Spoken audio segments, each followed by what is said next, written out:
This conference will now be recorded. Yes. I was about to turn on the recording. And we'd like to thank our sponsors.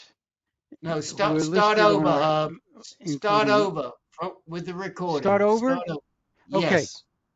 Right. Okay.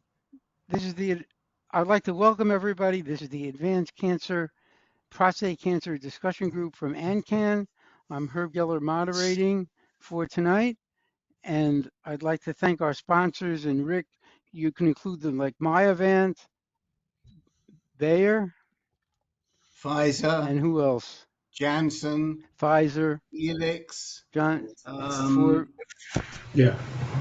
I'm sure. I think I've So missed I'd a like, couple. and I'd also like to remind everybody. I'd like to remind everybody that the chat window is open. So if you have the chat window is in the upper right-hand corner, and please be free to use it to put the information or questions for either me or the organizers, because we're looking at it, and then we can respond to your needs through the chat window. So before we have one new person tonight, Mr. Bogosian. So we'll start with you, introduce you to the group. I know that David is yours. So let's start with a bunch of questions that will help us orient us and you to where we all are. So how old are you? I'm 67. I'll be 68 this August. Okay. And where do you live? In New York, New York. Okay. The Big Apple. Okay. And when were you first diagnosed? January of 08. Wow. Okay. That's a while ago. And what was the diagnosis at that time? 3 years prior, what was your Gleason score and PSA level? Well, my PSA 3 years prior went from 1.8 to 2.3, then 2.3 to 3.4. That was in December of 07. My doctor didn't like that. He sent me to Weill Cornell to Derek Vaughan, who was head of urology. That's crazy. And he, my age, because I was 52 at the time, thought probably BPH is probably nothing. After some talking, I decided that the biopsy is the best way to go, and the biopsy did show that I had prostate cancer. I had a Gleason of 3+4. At that time, it was said that there's many options to do, but at your age, robotically, the right thing to do. And Dr. Vaughan brought over Ash Tewari from Detroit. So Ash Tewari was at Weill Cornell at that time. The right doctor to do it, because at that time he's done hundreds of them. So I had my prostate removed in April of 08. Mm-hmm. My PSA went down. Margins were clean. Everything was clean. No lymph involvement. No nothing. My PSA test went out of 3 months after the surgery. It was 0.02. Gradually increased. And in March of 2000, just looking at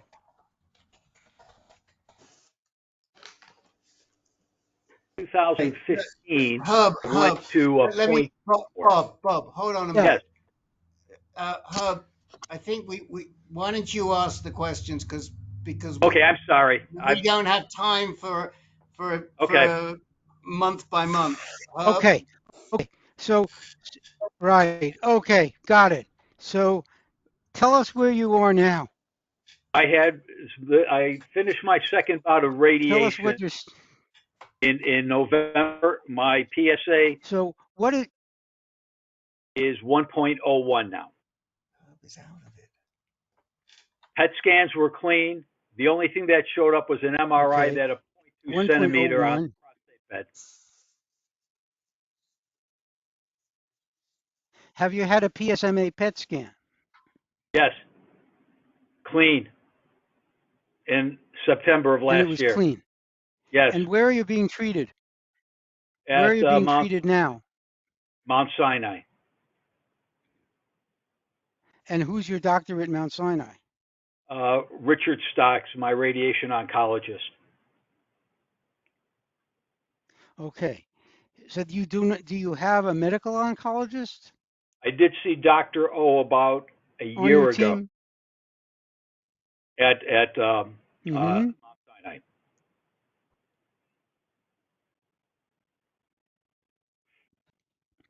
So right now your PSA is 1, and you had clean scans. Yes. And so what's the questions that you might have for us? Well, when I had the radiation, I thought for sure what they targeted would bring it down, but it's odd that with the number this high, according to the data on the Axumin and PSMA scan, that nothing is lighting up with the number that's a whole number. And I don't know if that Mhm. is something that can happen. Is that frequent, infrequent? And I thought I'd raise that to the group.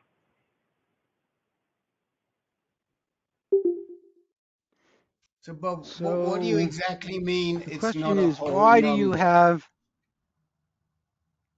Bob, what do you exactly mean it's not a whole number? Well, my understanding is that these Axumin and PSMA scans can detect, with a PSA of greater than 0.4.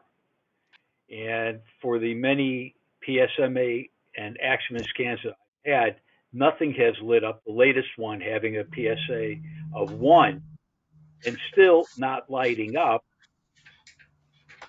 It just Okay. asks the question, what's the accuracy of this? Okay. So to jump in right there, there's a number of guys on this call who are very empathetic with you because they don't always get a result out of a PSMA scan or an Axumin scan.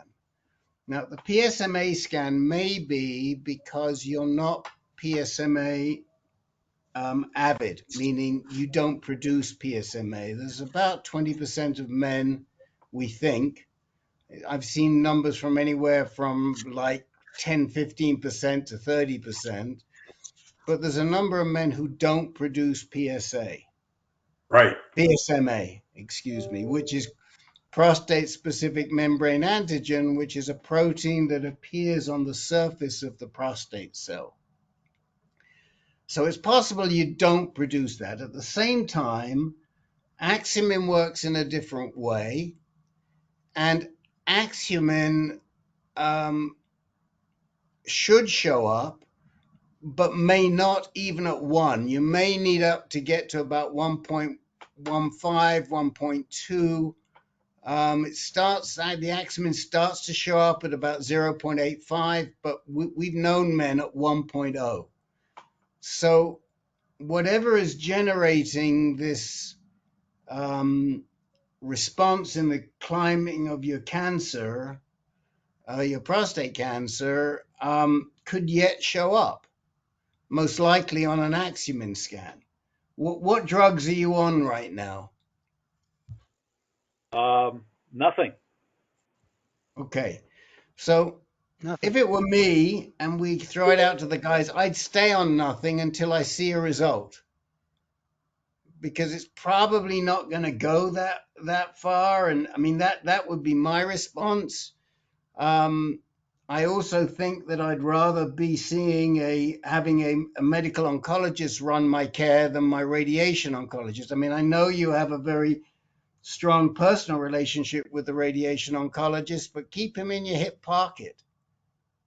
You're better to have him in your hip pocket and having a doc that you have more of an arm's length relationship with as your quarterback, and then you can use your buddy to manipulate a little if you need. But you got to. I don't know what your situation is with Bill O, but he's winding down his clinical practice rather than building it up. So they may want to push you to somebody else at this point in time. And we have other guys. Is Peter Monaco on today? I forget. He sees I another don't think fellow no. there. Can I step in for 1 second, guys? Can you Of hear me course. okay? Okay. Yes. Bob, Mm-hmm. explain to them that your PSA was slowly rising and they found something. I forgot what they found. And then you had some SBRT radiation and then the PSA started coming down again. Can you explain that and the timing of that? That's an important piece. Sure. When I had the PSMA scan in October or in September and it was clean, Dr. Stock said, why don't we do an MRI and a bone scan? Of course, the bone scan came back clean, but the MRI showed a 0.2 centimeter growth in the prostate bed that was not there last year from the MRI. And that was where they targeted the radiation. And what was your PSA when you started that, and what was your PSA after you'd finished the SBRT, the spot SBRT? 1.12 before radiation, 3 months after radiation, 1.01. So, that would probably suggest that might have been an element, but it wasn't the whole kit and caboodle. Have you ever had radiation across your whole pelvic girdle? Yes, 7 years ago. Okay, and it was from hip to hip. It wasn't just a smaller pattern. It was the complete pelvic girdle, right? I can't say that for sure. Okay, well, ask Dr. Stock what he radiated. Did he radiate the pelvic bed at the time? Did he do what they call a rabbit's ear pattern, or did he radiate the whole pelvic girdle? Okay. I suspect it was not the whole pelvic girdle, but I cannot say for sure. Because, again, that might be an alternative at this point to discuss with Stark. But ideally, what we want to see before we drive that PSA down with any hormone therapy is to try and identify where the cancer is. But if you're not showing a result at a PSMA on a PSMA at 1.12, my thought is that you're not PSMA avid. And what we've learned on here, Dr. Jack's listening in, I see, it's very hard to find out if you're PSMA avid or not, if outside of doing a scan. In other words, if you don't show anything on the scan and you want to verify, are you PSMA avid or not, there are tests they can do, but those tests are not easy to access. Is that a fair statement, Dr. Jack? Well, I just today discussed that, and I had some tissue that was adenocarcinoma from my lung, and they're going to look into the possibility of staining it for PSMA. And I'll find out in a few days whether that was a viable option. So that's new to me. I asked them to do it. They said they'll look into it. Okay, well, that's helpful, but of course that would require a biopsy of tissue, Bob. Okay.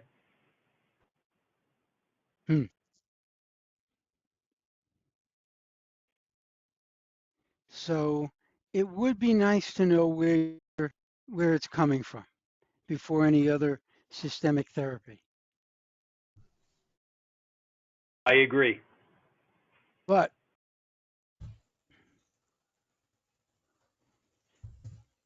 so that probably should come from a different perspective. Either your radiation or your medical oncologist should be able to help you get that information. Okay. Yeah, Bob, Bob, you said Dr. O is your doctor. When's the last time you saw him? About a year ago. Oh, why don't you make another appointment to see him? I think that's where this is leading to, yes. Okay. Bob, since you were treated so long ago, and have you updated? Have you done any genetic testing or anything that's around that wasn't around at that time? No, other than PSA tests, no other tests, and the scans.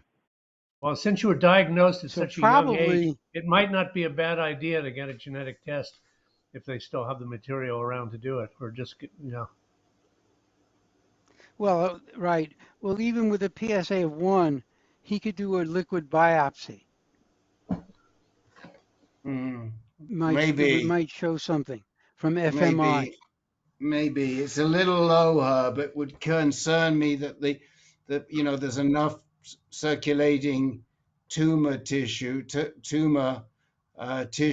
be able to pick up a result. It's kind of marginal at that level of 1. You really want to be higher up around 3 or 4 to be sure you're going to get something on a blood. Couple of things, Bob. Did you have any Mets anywhere else other than in your bed, in the prostate bed? I'm sorry, did I have any? Did you have any metastasis anywhere else other than in the prostate bed? No, I did not. Okay. Well, you're talking about at the time of the surgery, the prostatectomy. No, I'm talking about since your prostatectomy in 2008, have they ever seen any type of metastatic lesion? You mentioned in the prostate bed. Have they ever seen anything in the nodes or anywhere else? No, they have not. Okay. Well, I mean, I think that the suggestion that Len is making is that you need to get a medical oncologist in place for sure. And I don't know quite how to do that with Dr. O having basically put his clinical practice on hold. Len, do you know how they're handling that at Mount Sinai? Yeah, apparently he's still seeing patients, but only 1 day a week now. I have an appointment with him in May. He used to do Monday, Wednesday. Now he just does Mondays. Okay. Well, I mean, Bob, if that's the case, you should be with him already if you've seen him once. So I would just reach out and say, I want an appointment with him. Don't ask any questions. Just say, I want an appointment with him and go for it. Right. So Rick and the rest of the group, I have a question. So should he pause and should he be concerned that his PSA came down from 1.2 to I think 1.01? I don't have my notes in front of me. I thought that was a good thing that it came down. You're saying there's still concern? Yeah. Well, I don't think that's a big change. Right. See, the problem, David, is that if you really have, once they take out your prostate and you have no cancer, you should have a zero PSA in theory. And the whole reason they came up with the PSA test originally with Richard, whatever his name is here in Tucson, I always forget his last name, was because it was supposed to indicate recurrence. So if you had a test and it showed any level after you'd had a prostatectomy, then you knew that there was still cancer somewhere. Now, Bob has had a prostatectomy. His PSA has climbed up. We've managed to remove some prostate tissue that was out of the prostate, but he's still showing a PSA, so it's got to be coming from somewhere else.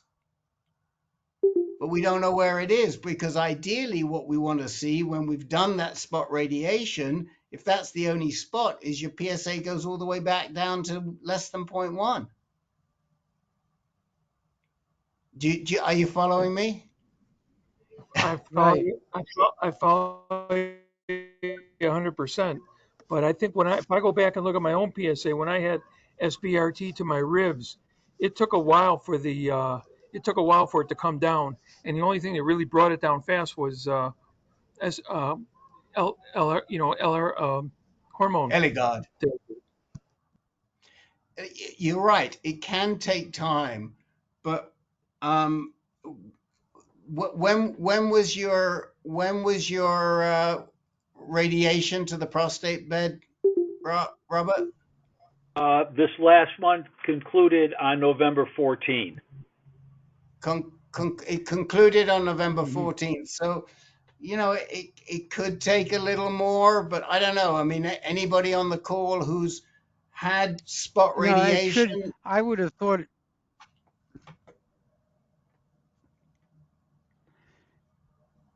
it didn't.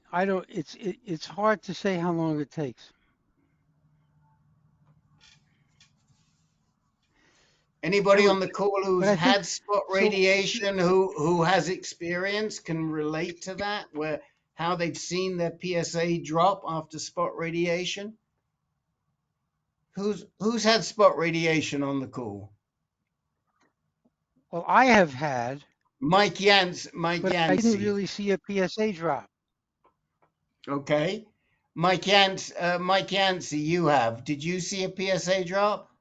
Well, in my case, yes. Of course, it wasn't in the prostate or the prostate bed or anything like that. It was basically due to some bone metastases. And of course, I've had radiation multiple times, but also I was also taking treatment Pluvicto at that time, so my PSA did continue to drop very slowly.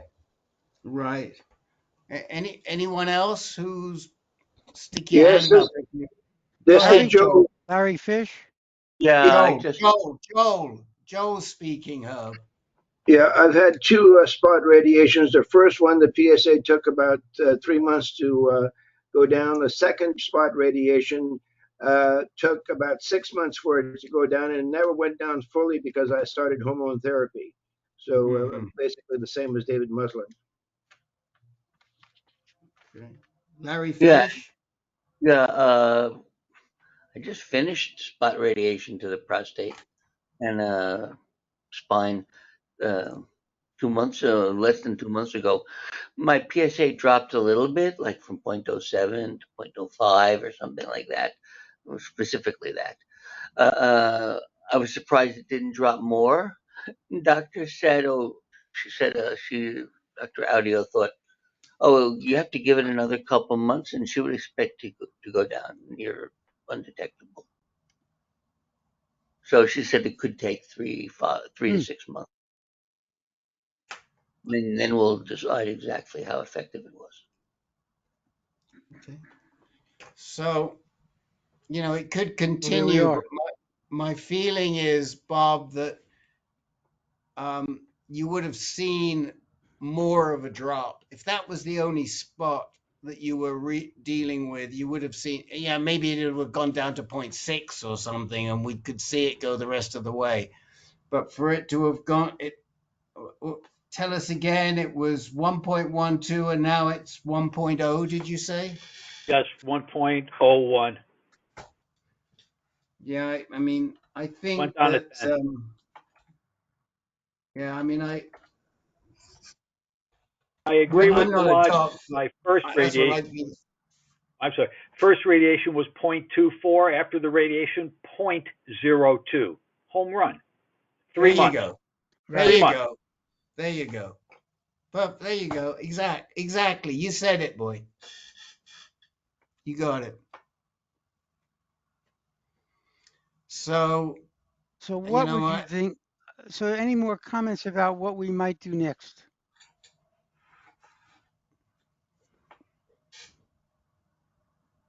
Other I than see mean, Dr. O. well, I mean, if it were me, I'd let the PSA continue to rise and do another Axumin scan. I mean, Herb Courtney put an interesting comment that he didn't see, even at 6, he didn't see anything on the Axumin. You know, I think it can happen, but I think that's pretty unusual. Yeah, I agree with. If it went just from 0.01 to of 1.01 to 1.0, that's almost no information really. It's like nothing much noticeable Right. really. And since nothing's showing up now on scans, it doesn't seem to make a sense to get more scans right now. And I think you have to just watch it. And as we were saying, see the doctor, and then every couple of 2 to 6 months, get 3 to 6 months, get another scan. Continue to wait for something to appear. Otherwise, you're going to just do systemic and not really know what's going on. Right. Right.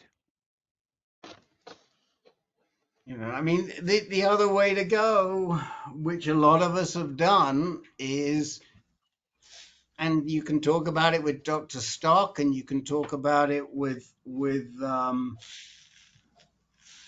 Dr. O, is that if you're pretty comfortable that there's nothing in the bones and you haven't had the whole pelvic girdle radiated, it's worth a discussion. I mean, I know a lot of people don't want to do a blanket like that, but it does work. I mean, it certainly worked for me. Well, I mean, of course, when I was diagnosed, we didn't have the technology to see what was outside of the bed. And in fact, in my case, it was in the prostate bed. And my doc chose to radiate the whole pelvic girdle. And I'm glad he did, because it nailed it. So, you know, it's not a terrible thing to radiate the whole pelvic girdle if it hasn't been radiated. If it has all been radiated, if Dr. Stock radiated from hip to hip, then we've got another issue because something's going on somewhere and we've got to find out where it is. Right. Right.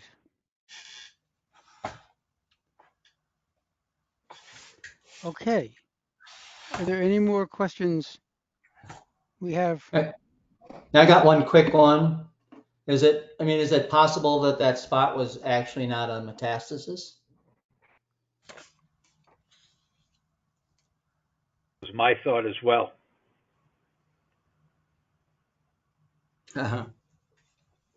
Yeah. But playing Monday morning quarterback when it wasn't there a year ago on the MRI and it was there now, it kind of makes sense. But I wish the scans lit up, and they haven't for the past 4 years with the rising PSA. Both PSMA and Axumin. Right. One other comment also, his PSA has always gone up very, very slowly, right, Bob? It's never gone up Extremely fast. slow. Very Extremely slow. Which has been very confusing and concerning for you, I know. Correct. Well, what was your PSA when you were diagnosed back in 2008? He said 3.4. 3.4. 3.4. Right. And because I maybe I got this confused a little bit. And what was your Gleason score? 3 plus 4? Correct. 3 plus 4. Okay. So you were a 3.4 with 3 plus 4. Correct. Right. Okay. And was that 3 plus 4 confirmed in the post-operative pathology? Yes. Okay. You know, I mean, it's not a high. It's not especially low, but it's definitely lowish. So, you know, you're one of these guys that maybe doesn't produce a lot of PSA, which does complicate can complicate matters quite a bit. Yep.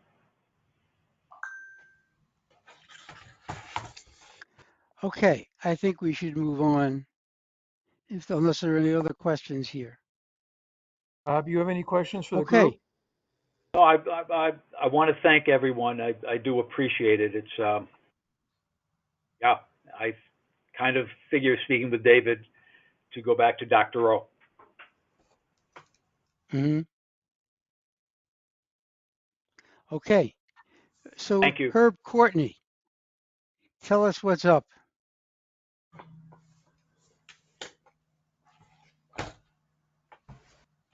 There we are. Well, I just wanted to take a minute. This is my second meeting. I was in the Monday meeting 2 weeks ago, and I just wanted to thank everybody. I thought I was fairly knowledgeable, but I learned a wealth of things just from that one meeting. And I also wanted to specifically thank Norm Pollock. We had a long private conversation after that meeting, and he gave me a lot of good information, both about prostate cancer and since we both have wives that have Parkinson's, he also gave me lots of great information regarding her Parkinson's. His wife has already had the deep brain stimulation, and my wife's on the path for that. Mm-hmm. I also wanted to thank Rick because as a result of that meeting, I have an appointment with Dr. Rettig at UCLA in Brentwood on the 29th of March. And he's the GU medical oncologist that, and when I talked to his office, they said, oh yeah, you're right in our target patients. So looking forward to seeing him. And lastly, I don't know if it was that meeting or not, but I was made aware of a brand new blood test, a liquid biopsy type blood test at Cedars-Sinai, which supposedly can differentiate whether the prostate, whether the cancer is strictly in the bed or whether it's metastasized and down to almost molecular levels. But that's the good news. The bad news is I found out that it's still considered developmental, and as such, it's limited to only Cedars-Sinai patients because that was developed at Cedars-Sinai in Los Angeles. So right. I thought maybe I'd be a good candidate, but can't get it. That's it. Any follow-up questions for us before? Well, when are you scheduled to see? When are you scheduled to see? Rettig? Rettig, yeah. Yeah, on the 29th of March, so just a little over a month. Okay.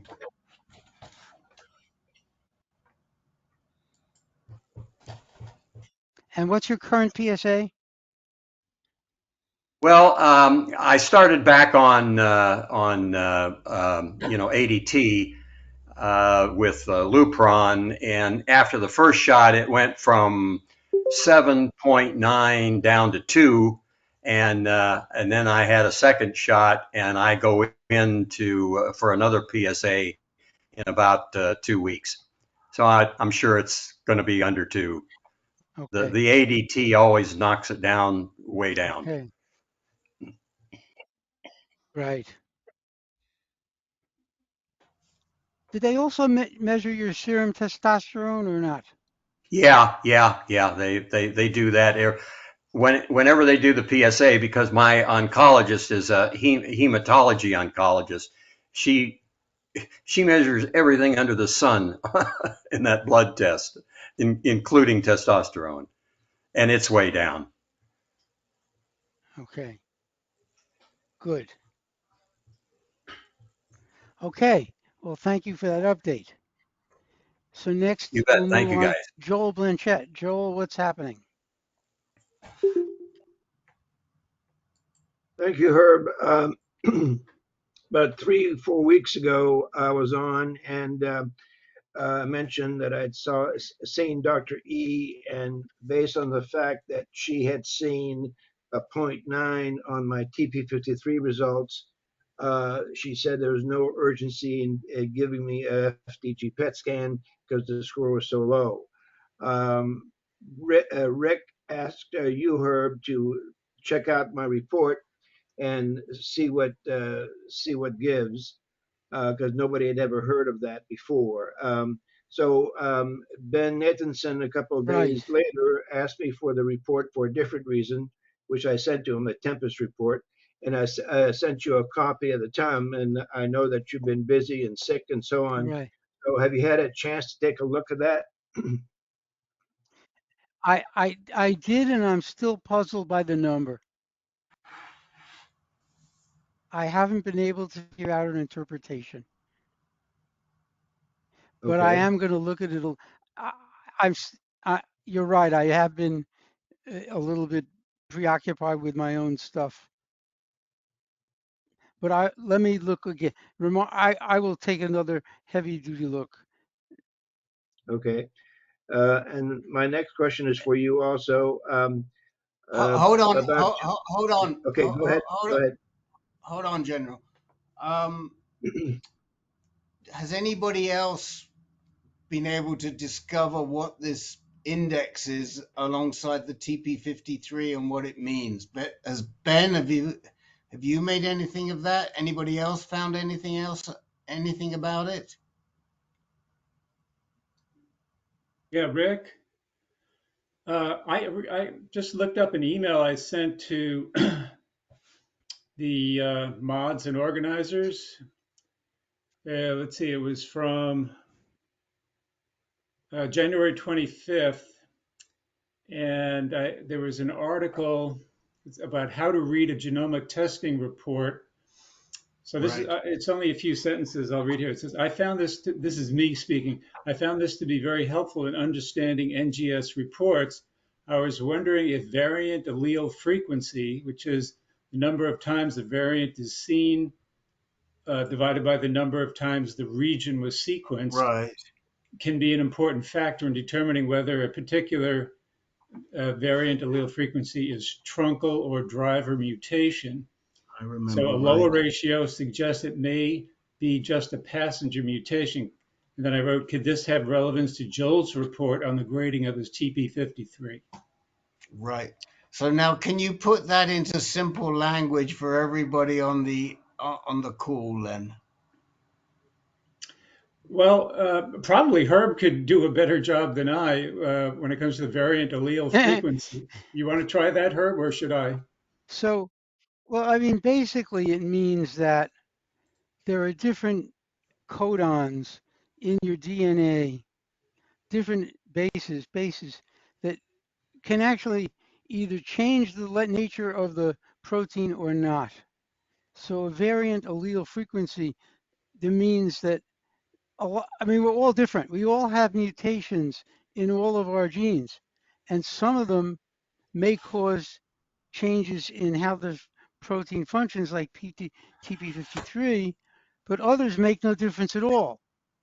So even though it might be a variant, it could be harmless or it could be important. And so I guess I'm not, Len, is that sort of where it comes, where you would agree, or? Yeah, I agree with everything you just said. The only thing that was a little confusing to me, which I thought maybe you could elucidate on, is it says the variant allele frequency is a ratio that's the number of times the variant is seen divided by the number of times the region was sequenced. So the region, I didn't know that they would be sequencing a region more than once. Well, no, they sequence a region a lot of times. So when you do sequencing, you do repeat lots and lots of sequencing just to make sure you don't miss anything. Okay. So you sequence the same thing many times. So if they see a variant allele, you know, just picking out numbers out of the air, 5 times, but they sequence the region 100 times, that's pretty infrequent allele frequency. Pretty low. Variant allele, right?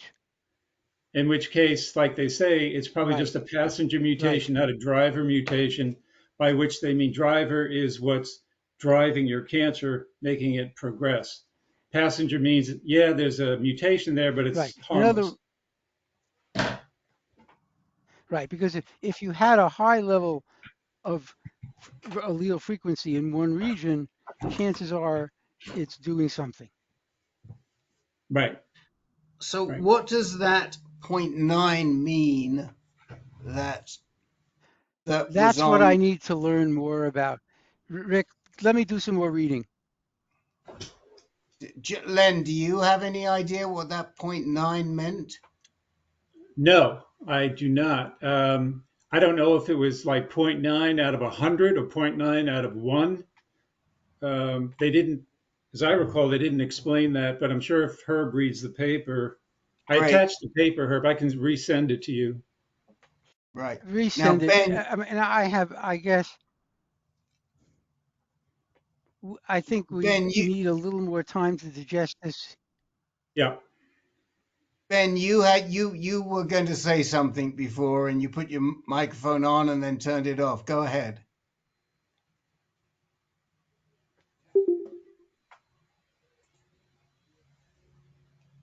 Can we not? Maybe we can't hear Ben. Maybe that's the Ben? problem. I know where he is. Yeah, his microphone's going on and off. I think he's having technical difficulties. Oh, we can't hear you, Mr. N. All right. So He'll fix look, it and he'll I'd be like back. to defer Step this. away for a minute. Did you ask me a question? I'm sorry. Who was that? We did. Are you there, Ben?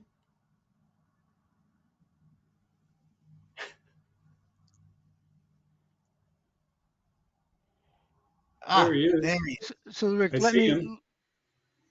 Yeah, Ben. Did you have a comment on that defer this. 0.9? Yeah, we can't hear you. You've got no sound. We can Rick, see you, and you're talking, but we can't hear you. The microphone, your mic isn't working. Go ahead, Herb.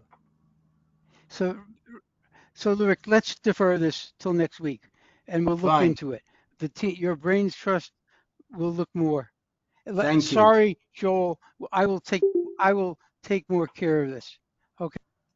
Joel Okay, had so another question.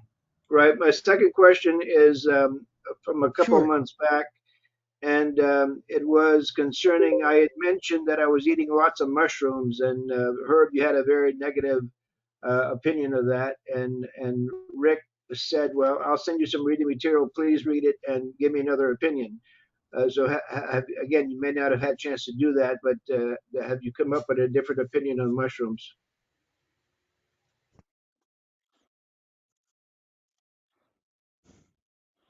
No.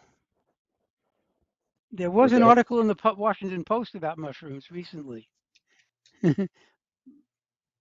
but there was also an article by Marlene Simons in the Post that highlighted a poster at ASCO about a vegan diet slowing down prostate cancer progression. So that's something we might discuss in the future. Right. But nothing specific about mushrooms. All right, so those are two items we'll have to look more into in the future. Thanks, Joel. We do want to. We're not denigrating it, but it's just somehow out of way. All right, very good. Thank you. That's all I had. Thank you. Okay. Any other question about mushrooms or TP53? If not, we'll move on. Stan Friedman, tell us what's going on.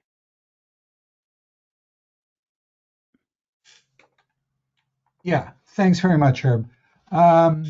This is really a non-medical question. Last week, I was informed that my doctor at MSK, Michael Morris, was taking a leadership position at the National Cancer Institute. He's still staying on as the section head at Sloan for prostate cancer, but is shedding a good deal of his patient load to other doctors.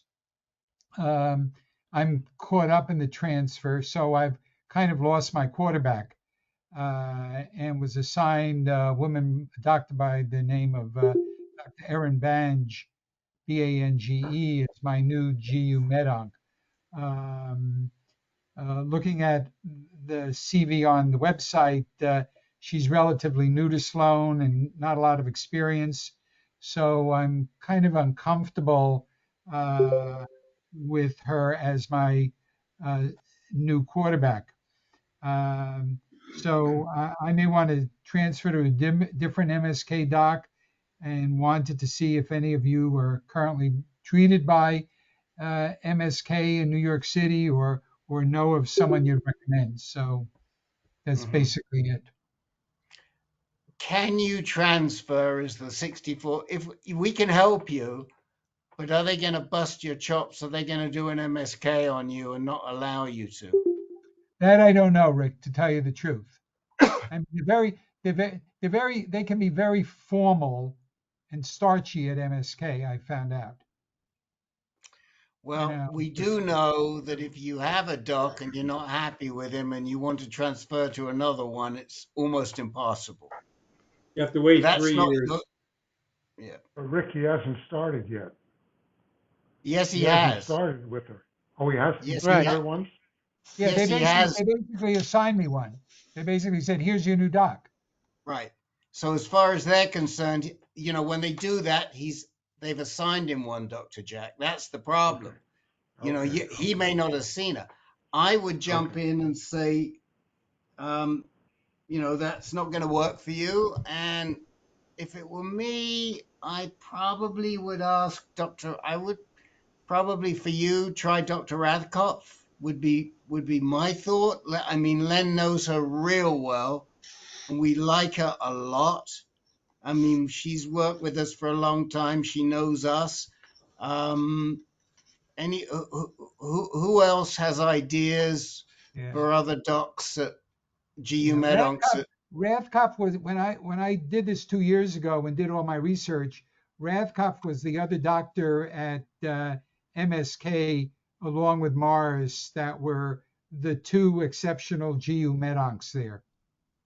So we scored good by you. That was a good recommendation by us, was it? Yeah. We may be able to help you a little bit behind the scenes with Dana because she does know us and she likes us. And, we could say they're busting your chops and you don't want to go to this new person.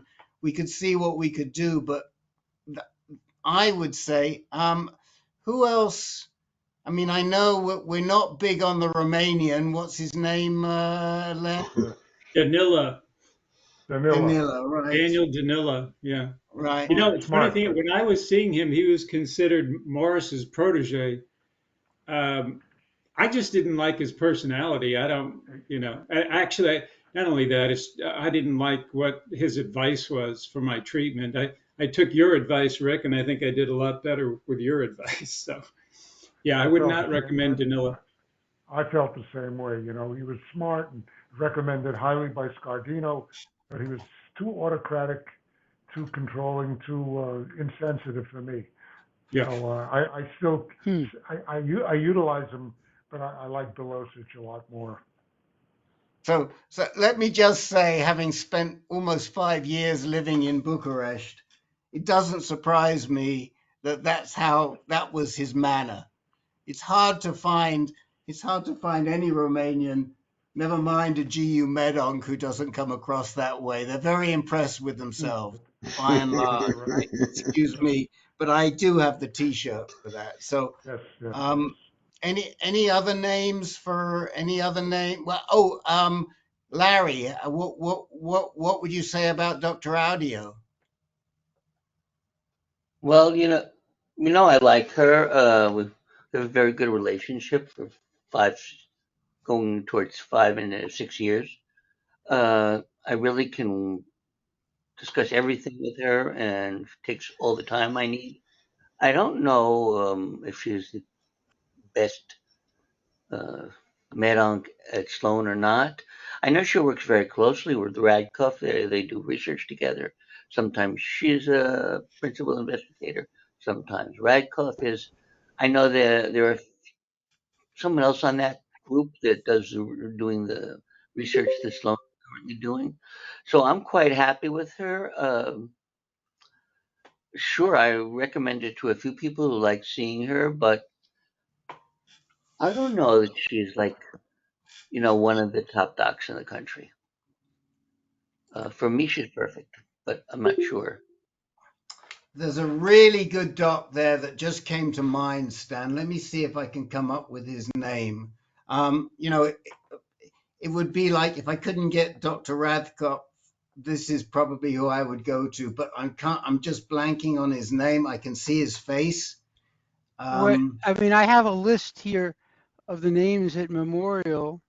That's what I'm just trying to bring up my list of the names at Memorial. Give me a second. If you've got it, then I believe I must have it. No, Laudon is a surgeon, so you have to be careful. Stan, when did you get this information about Morris? Because he's my doctor also. About a week. I got a call from a week and a half ago. I got a call from his office. And they just told you you're out? That's it? They said, he's shedding 75% of his patient load, and I'm out. Okay. And then I got a follow-up letter from them as well. Okay, because I have a sit-down scheduled for him for March 7th, so I guess that's when they're going to lay that on me then, huh? Yeah, I'm surprised they didn't contact you already. No, maybe you're one of the people you're keeping. Yeah, could be. Maybe they're keeping you. Yeah, that could be. That could be, Peter. Yeah, I asked them what the criteria was, and the answer was, I don't know. So the doc I was thinking of is Abida, Abida, Dr. Abida. He's a star. Another name that we know who actually I think Herb may know better is Apollo. She was at the NIH. She may not be. Mm-hmm. She may be she may be on the island. I don't know, but I know she was there. I'm just going through the docs and looking myself right now. I'm sure there's some good ones here that have never crossed our radar. Kucha, Mitchell, Morris, Mozza. Anybody else have any suggestions? I was just going to add, Rick, I believe Ben is also seeing Dr. Rathkoff now. Oh, okay. Yes, that's right. Ben is seeing Dr. Rathkoff. There you go. But he can't tell us. Well, he could tell us in the chat window. Maybe. Look, here's another really big name. And we have people who loved her. I will tell you. I'm just trying to think of his last name, but Susan Slovin. Yeah. I saw her too. I didn't see her, but the report I get back on her is that she also is very autocratic and Yeah, but John and Lynn Birch loved her, and John, God rest his soul, passed away a few months ago, but they had a wonderful relationship with her. I always thought she was so stiff and tough and short, but she wasn't that way with John and Lynn. And you could talk to Lynn. Lynn would be happy to talk to you about Susan. I know. She just wrote to me last week just to because I trying to stay in contact to give her some support. But Susan Slovin's another possibility. But I think if it was me, I'd probably go to Abida or Rathkoph. Okay. Okay. I'll give it a whirl. I'll see what they say. Right. Thanks.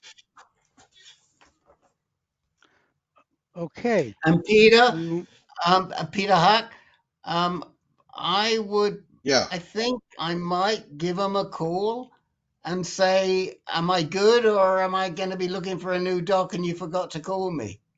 I mean, what do you got to lose? I don't think I want to ask that question. I wouldn't ask that question. I just go I'm with not, I'm not asking that question. If they're not going to provide that information, voluntarily, then I'm assuming my sit down with Morris is still on for March 7th. Fine. That's my guess. Yeah. Go for it. That's, why even open that door? You're right. You ask that question, you say, oh yeah, that's right. Yeah, you were supposed to be on that list, weren't you? Yeah, no, I'm not asking that question. No, I stand correct. Okay. Okay, we will move on. Al Latimer, what's doing? Hi. So just to kind of update where things are, I started Taxotere last October. My PSA was 66 at the time, and I had a PSMA PET at the time too, which showed numerous spots in my lymph nodes and mostly in my abdomen. I now have had 5 treatments. After the 4th treatment, my PSA was 14, and I had a new PSMA PET, and they told me it was stable. There were no new Mets and no changes in the existing Mets. So, and it was also presented to the tumor board at and they didn't have any explanation for why there would be such a disparity between the change in the PSA and no change in the PSMA PET. I guess their best explanation was everybody's different. So anyway, I'm pose that to the group here. Is that a normal result? I don't know. I don't know what to make of it. Well, I was wondering if anyone had a comment on it, fact and that then I have a second question too. the question is, what about the size? I mean, they said no, it's stable. Did they shrink at all? Did they give any No, they did not. They did not comparison? shrink. They did not shrink, and there weren't any new ones. They're telling me that that their word was stable, that there was no change in the scan last October when my PSA was 64, and now when my PSA is 14. And that didn't seem to bat an eye at it. I don't know. Anyway, I was just wondering if anybody else had seen anything like that. Is there an explanation for it? Is it just everybody's different? I don't know.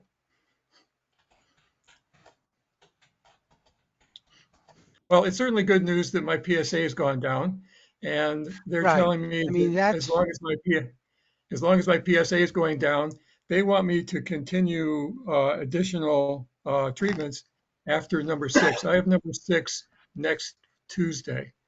And right now they've scheduled a couple more after that to see if the PSA will continue to go down.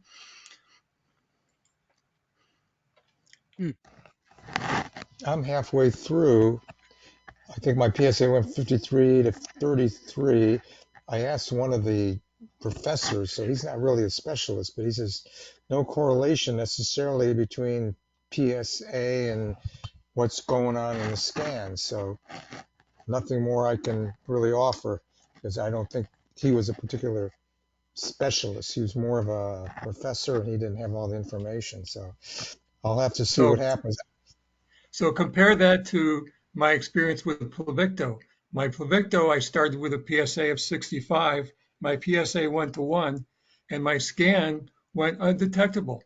It cleaned up completely. So, So Al, I would suggest possibly that the Pluvicto finished off most of your PSMA producing cancer cells, and that now, even though your PSA is going down from the Taxotere, the PSMA isn't picking up an improvement because they're already gone, the PSMA producing cells. I'm Well, just theorizing well, here. I don't know. the low point after Pluvicto, when my PSA was my PSMA PET was clean, I had since increased again. But when I started the Taxotere, I had numerous METs, numerous little spots that showed up on the PSMA PET. So it's still registering, activity with the PSMA PET. It's just that it didn't change from last October until now. Even though it did increase substantially from when my PSA was 1 to when my PSA was 64 when I started the So chemo. here's a possibility, Al. And the guys are going to have to help a little bit with this because it's a bit hypothetical. But we do know. Let me just confirm. These scans that you just had, it was a PSMA scan and a CT scan and a bone scan, or just No, it was the PSMA PET. just a PSMA PET? Okay.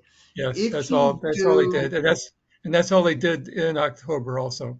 okay, These were both at University of okay. Miami. If you do bone scans after you have had significant treatment like chemo, sometimes you don't see a change because it cannot distinguish between what's growing and what's dying. All it can see is that there's activity in the bone being caused by something which is assumed to be the cancer they're screening for. Right now, So that could be true. Oh, go ahead. Sorry. now I don't know if dying cancer cells produce PSMA or not. One of the brains trust might know that. But if dying cancer They cells, do. okay, well, if dying cancer cells produce PSMA, then you've got the same issue with a PSMA scan because you don't know whether it's creating because it's growing or whether it's creating because it's dying. And so what we might be seeing is a reduction in your PSA, but it's not showing up on the scan because we can't distinguish between what is, what do they call that dead tissue, Herb? What's the medical name for it? Necrosis. Yeah, the necrotic. Thank you. The necrotic. Thank you. It could. There's many different ways. Yeah, but let's say necrotic tissue. That was Jack. Dr. Jack nailed it for me. Thank you. We can't tell between the necrotic tissue and the growing tissue. And So ask that could them. be. I think So you, that I could think be you true can. in lymph nodes as well as in bone. Yeah. Because I don't have any bone metastases. I never have.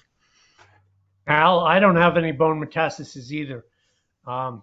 I did a PSMA scan in December of 2019 that led me to doing chemo, and I did 6 rounds of chemotherapy, docetaxel and carboplatin, and all was well for another couple of years. I did another PSMA scan a year ago, and lo and behold, it was exactly the same as the one I did 3 years ago that led me to doing chemo. No change. The Mets, the lymph node Mets were still in the exact same place at the same amount. They were both the same. But your PSA was lower. Well, I was on some drugs. It was beginning to climb again. That's why I did the second PSMA scan to figure out what to do next. So it's possible that it's just dead tissue that still has No, I don't think so. PSMA. No, it was somehow the chemo held it at bay. That's what Schultz said. I asked him if the glass is half empty or half full, and he said he thought it was half full. He got 2 years out of the chemo, but it was, the beast was back again at the same level, and I had to, now I'm on something else. So I haven't actually. Herb, what were you going to say? Yet. Herb, what were you going to say about necrotic tissue? Well, I mean, I think they can detect necrotic versus live tissue in a conventional scan. No, I don't think so. It looks different. I don't think so. Not in the bone scans they can't, because this is, as long as we've not, Len, I mean, isn't this the case? We've never been able to distinguish, and we see men having scans, and then they'll scan several months later, and those spots will have been gone. Go ahead, Yeah, Len.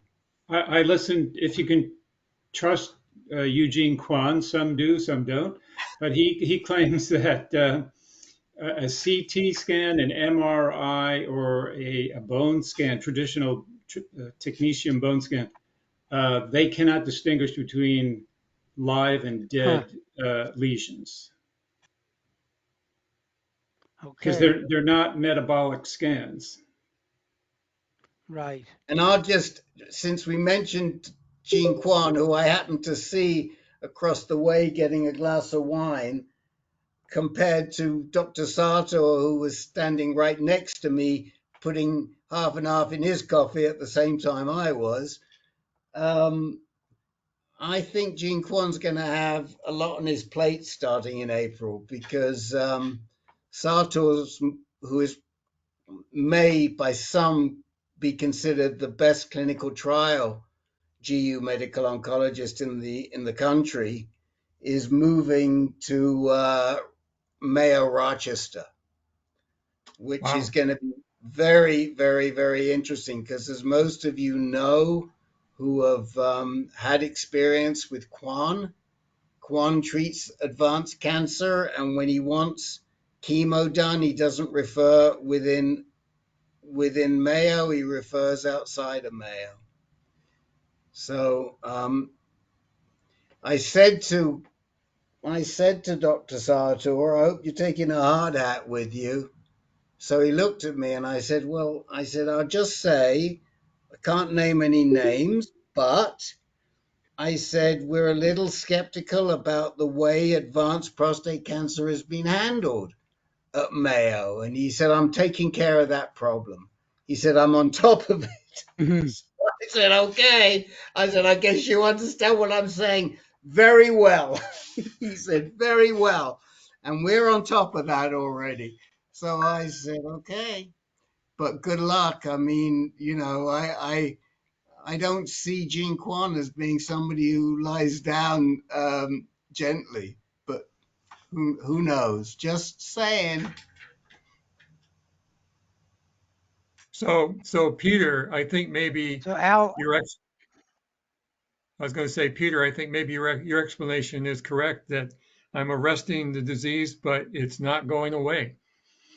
That was my experience. That was exactly my reduction in the PSA means it's not growing as much or at all, but it hasn't gone away. And so we'll see. As we often say, there's no cure, there's just management. Right. And if he can buy a couple of years from chemo, great. By the way, send Dr. Belusic an email in the portal. Send Dr. Belusic an email in the portal and ask him, could the PSMA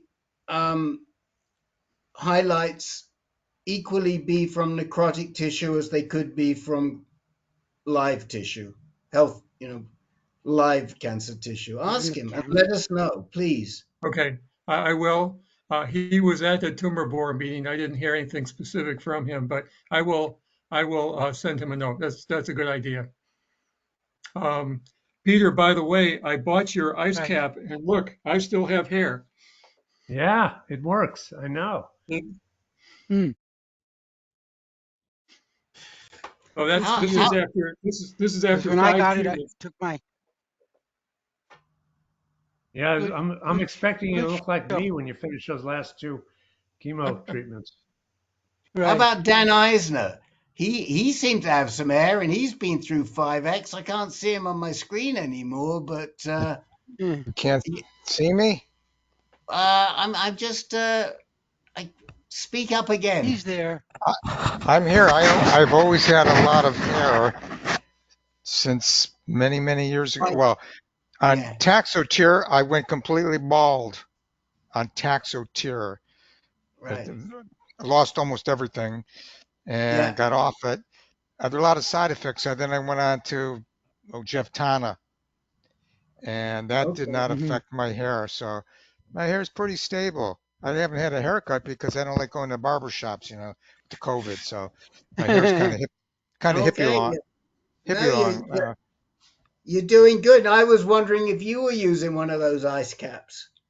No, but I was with Dr. Scholes, as you probably know, and there was a guy sitting across from me. They have about 4 little seats there, and there was a guy with the thing on his head. And you know what? Chemo's difficult enough. I didn't want to try it because I was just hoping my hair would grow back, and came back. And then you can cheat. There's a spray you could put on. It makes your hair look like it almost all came back. I forgot the name of the spray. Topics. Well, Ever heard of Topics? I can tell you, it all came back. It came back for me in spades. So It all came back. luckily, Now I can get a haircut. I look like I'm 78 now instead of 79. So look, we got to move on. Enough. We got to move on. Alan Babcock, what's doing? All right, so I'll try and make this as quick as I can, and maybe I don't need any input. So I finished up with radiation therapy. It was salvation treatment, salvation radiation. So I finished that up in November. And then this Sunday, I ended my Orgovix, and my PSA went down to less than 0.05. I have an appointment with Gainesman next Wednesday. And I assume he's going to tell me, all right, we just have to sit this out and wait and see. And I want to find out, how often he's going to test my PSA. He also asked for my testosterone level, and for some reason the lab did not do that test, or I don't know what they did with it, and trying to get them to talk to me has become impossible. So I sent Gainesman a letter about that. So I don't know where I'm going from here, and I just thought I'd throw it out there and see if there's any input from you all about, where I might go or questions I should be asking Gainesman. Or is it that I just have to now sit and wait? You got to watch the numbers. Yeah, so I'm just going to sit and watch the numbers, right? Mm-hmm. Were you also on Zytiga or just Orgovix? Just Orgovix. And that was for 18 months or 12? Nope, 6 months. 6, wow. Yeah, and he told me, Rick told me that probably wasn't enough, and I asked Gainesman about it, and he said, well, Alan, I'm the one who knows, and that is the standard treatment for what I'm doing. And so, what was I going to say? So Yes, sir. a lot of docs go for 6 month blood test, but you can push for at least 3 months. I've had it monthly for 8 years, and I never get any pushback. So, but okay. But you probably don't need it monthly, but at least 3 months would be my guess. Well, and the other thing that's going on too that has me a little confused is the urologist Correa asked to see me again, and I don't know why he's in the picture, and I'm going to ask Gainesman about that. Like, okay, you're the quarterback. Why am I meeting with a urologist? Isn't his job done? But whatever. Okay. I think there are a couple of things, Alan, that come to mind. First of all, in terms of how often you test, That's really up to you. Just before we continue, I know Dr. John has to go. Dr. John, did you go yet? Are you still there? He's gone. He's gone. Okay.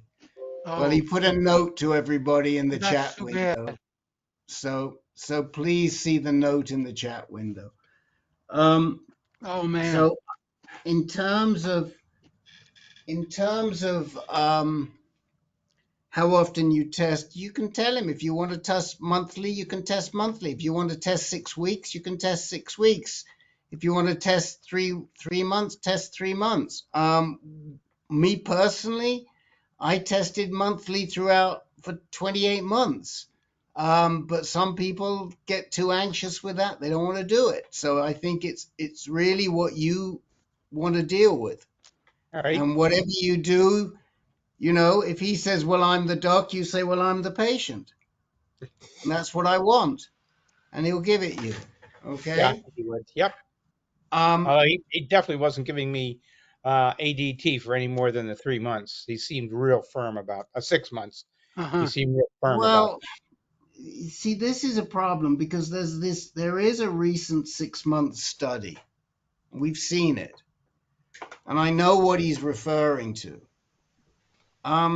We have not seen the results from that. You know, now, here's the problem. That the 6-month study is specific to salvage radiation that is after the prostatectomy. All right. Yeah, and that's what he told me. Most of the other studies that he's dealing with are really address adjuvant radiation early on. But where we just anecdotal experience where we've seen men who haven't with high Gleasons. What was your Gleason? 8, 4 plus 4. Yeah, when we've seen men with the 8, 9s, and 10s that have only done 6 months, it seems like it hasn't been enough. But the problem that you find with these docs is that if there's a study, all of a sudden they rely on that study and they forget their own intuition. I would say if you would have gone to him a year or a year and a half ago and you could ask him this question, Dr. Gainesman, before this most recent, I forget the name of the study, one of my guys might remember it, but before this 6-month study came out, how long were you prescribing for a 4 plus 4 or a 4 plus 5? How long? I bet you he says at least a year. But now, you know, the study comes out, they all rely on it. Yep. All right. Well, the other piece he told me too is that, you know, Alan, the Orgovix is not killing your cancer. All right. That's not what's killing it. So radiation is killing the Orgovix is just weakening it. So, all right. Right. Well, you know, hold on a minute. Let's talk about that, okay? The Orgovix is weakening the cancer, that's for sure. Right. And you didn't do the Orgovix, or excuse me, what hormone therapy did you do before you started your radiation? None. Right. The theory has always been give the hormone therapy before you start the radiation because it weakens the cancer. And now there's some dispute about that. I mean, my gut is if you're going to do hormone therapy, start it before you get the radiation because it weakens the cancer cells. We agree. We definitely agree on that. And you continue it after because hopefully there's a chance that you can knock them right out. But yeah, and that's what he said he's trying to do. I mean, he keeps talking cure, and I keep talking treatment. So really, I think it's pretty optimistic.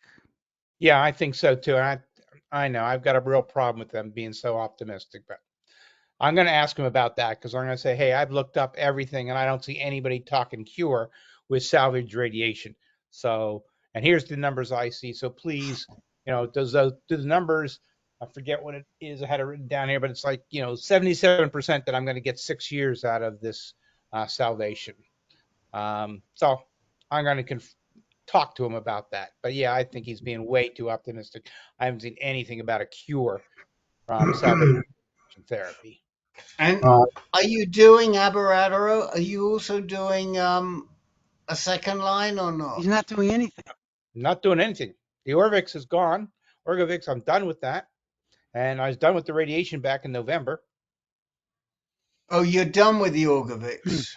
Yeah, well, just Sunday. Yeah, I finished up. I took my last pill on Sunday. Okay. So really, Alan, you're going to just have to keep your PSA monitored closely. You Right, want to see what's going to happen. Yep, that's what I figured. But I just wanted to throw it out there for you all. That's fine. I'm okay with that. But I'm just not well enough educated to know all the ins and outs. So I wanted to throw it out there for everybody. Okay, I'm good. Good. Okay, we will move on. I'd just like to say, I'm on Orgovix in my 7th month of that, and one of the things my doctor said, Dr. Schultz, was that if you go off after 6 months and you have recurrence, then what they do is they put you on it for the rest of your life. So you're facing going back on Orgovix forever. So just that doesn't make me happy because I hate the side effects of Orgovix. I'm with you there. Really? Yeah. My wife doesn't care for them either. My wife is right there with you too. Yeah. Right. I don't know. I don't know. That makes a lot of sense. If they put you back on after 6 months, you stay on forever. I don't think so. I mean, I think it's pragmatic. That might be what Dr. Schultz does, but in practice, I don't think he does do it because Dr. Schultz gives people holidays.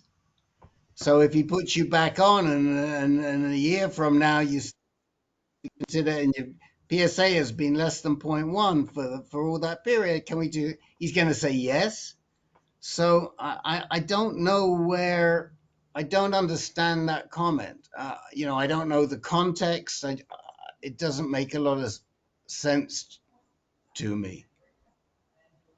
But I wouldn't say that just because you're now in your 7th month means you're going to be on it for forever. What did you do? No. Salvage radiation as well, Jim? No, I'm going for 12 months on the Orgovix. So I'm on my 7th month right now, and I've got 5 more months. So okay, just gonna ride it out. Okay. So Alan, excuse me, Rick. Here. Rick Davis. I sent you a message about the name of that trial, and I think it is and what it is. I'm sure you know this, 509, Formula 509. But I put it in chat into a message to you. Okay. Thank you. Yeah. Okay. Alan, we're okay? I'm good. And now? Okay. Jack, Dr. Jack, what's going on? Okay. The interventional pulmonologist managed to get in and he hit a bunch of nodes. He did both biopsy and aspiration, send it out, and he was amazingly able to get enough tissue to diagnose adenocarcinoma at the metastatic prostatic adenocarcinoma at the subcarinal, but the other nodes were clean.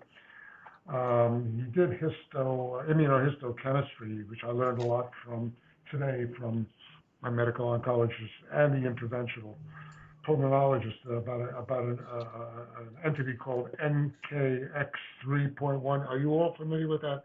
It's something new to me, but that's it's a transcription. It's a transcription factor. Yeah, well, I wasn't aware of that, Herb. And so he said that's tantamount to like the PSA. It says for sure you've got adenocarcinoma of the prostate in that area. while I'm negative for TTF1 and synaptophistin and INSM1, which is neuroendocrine stuff or lung cancer. So, and then he said the K167 nuclear proliferation is 10 to 15%, which said that it's not very aggressive. So it could be if it was higher. So at that point, I did a PSA today, and my PSA today had gone from 1.15 back in December 6th to today it's 1.69. I asked him whether or not that could be a function of the biopsy. He said, who knows? Maybe it is. You know, you go in there and you fiddle around with that. It could have caused some PSA to elevate, or it could be progression. We won't know that until we see what the next PSA is when this calms down. Treatment.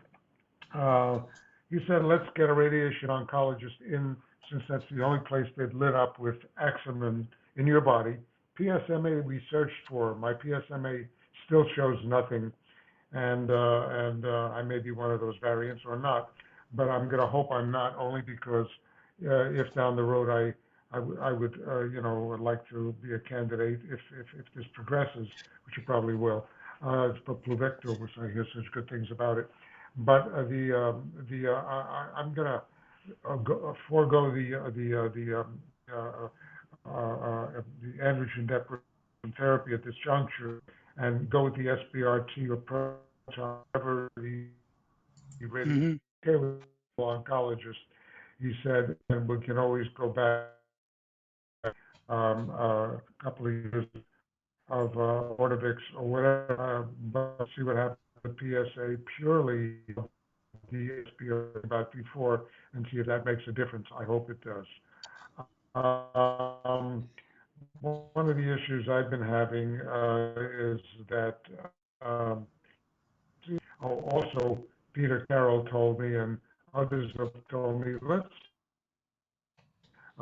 scan be repeated again to find out if you do have PSMA, and let's not go with the AD. So, Well, Jack, Jack, it sounds like if they can zap that node.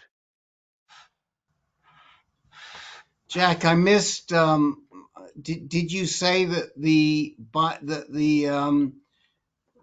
confirmed adenocarcinoma in that node, prostate adenocarcinoma? Yes. Well, listen, for you that's great news, because now at least we think we know where it came from, right?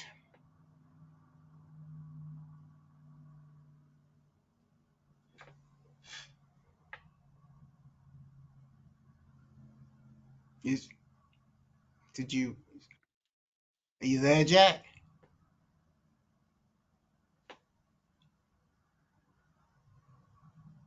Hello? Where's Jack? Right here. Hello. You lost No, him. that's Jeff. That's Hello. Jeff. That's Jeff. We're talking about Jack. Oops. You lost him. I think we lost him. But for me, oh, Jack just came back in. Jack, can you hear us? You're muted. Unmute. Well, you're still mute. You're still muted. But Jack, all I was saying was, at least this helps you with the anxiety portion. At least this helps you with the anxiety portion, because at least we now know where the prostate cancer was coming from. That's got to be a good thing. He's shaking his head. I think he's shaking his head because he's unmute, because he can't unmute himself. Okay. All right. Look, we do want to, I think if he can get that node taken care of, that might be positive. Anyone else want to say anything to Jack? You can just listen. Anybody else Jack, want to say anything to Dr. Jack? I don't.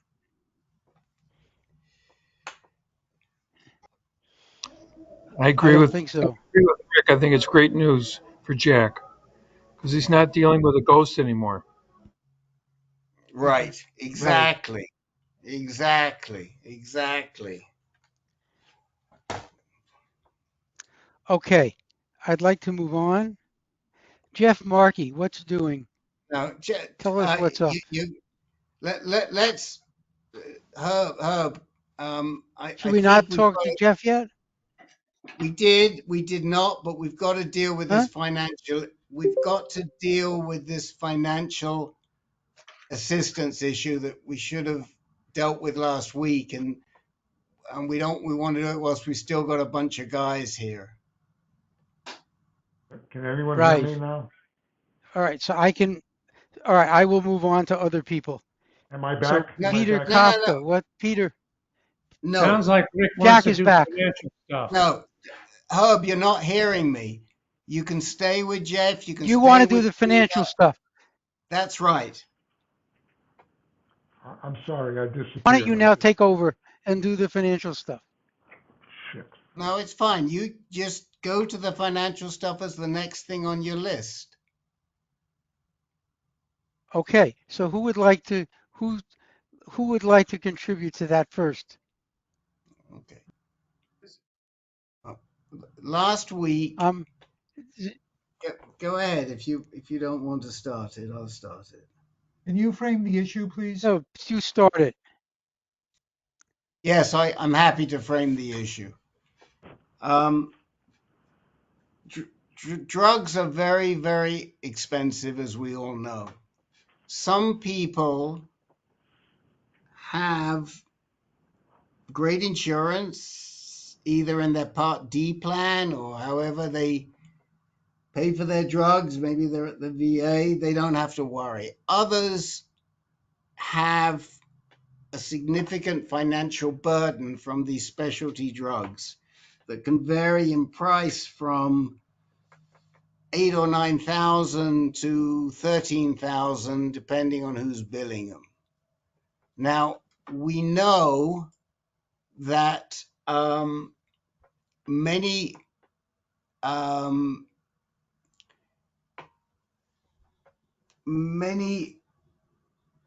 there are many sources to get financial assistance, but they run out early in the year. And what I really want to do is ask people, how have they handled this financial assistance, if they've had to handle it, where have they found, and what are they finding? Because Richard Tolbert brought this up last week, but we didn't address it for him. And I'm hoping that we can uncover some leads,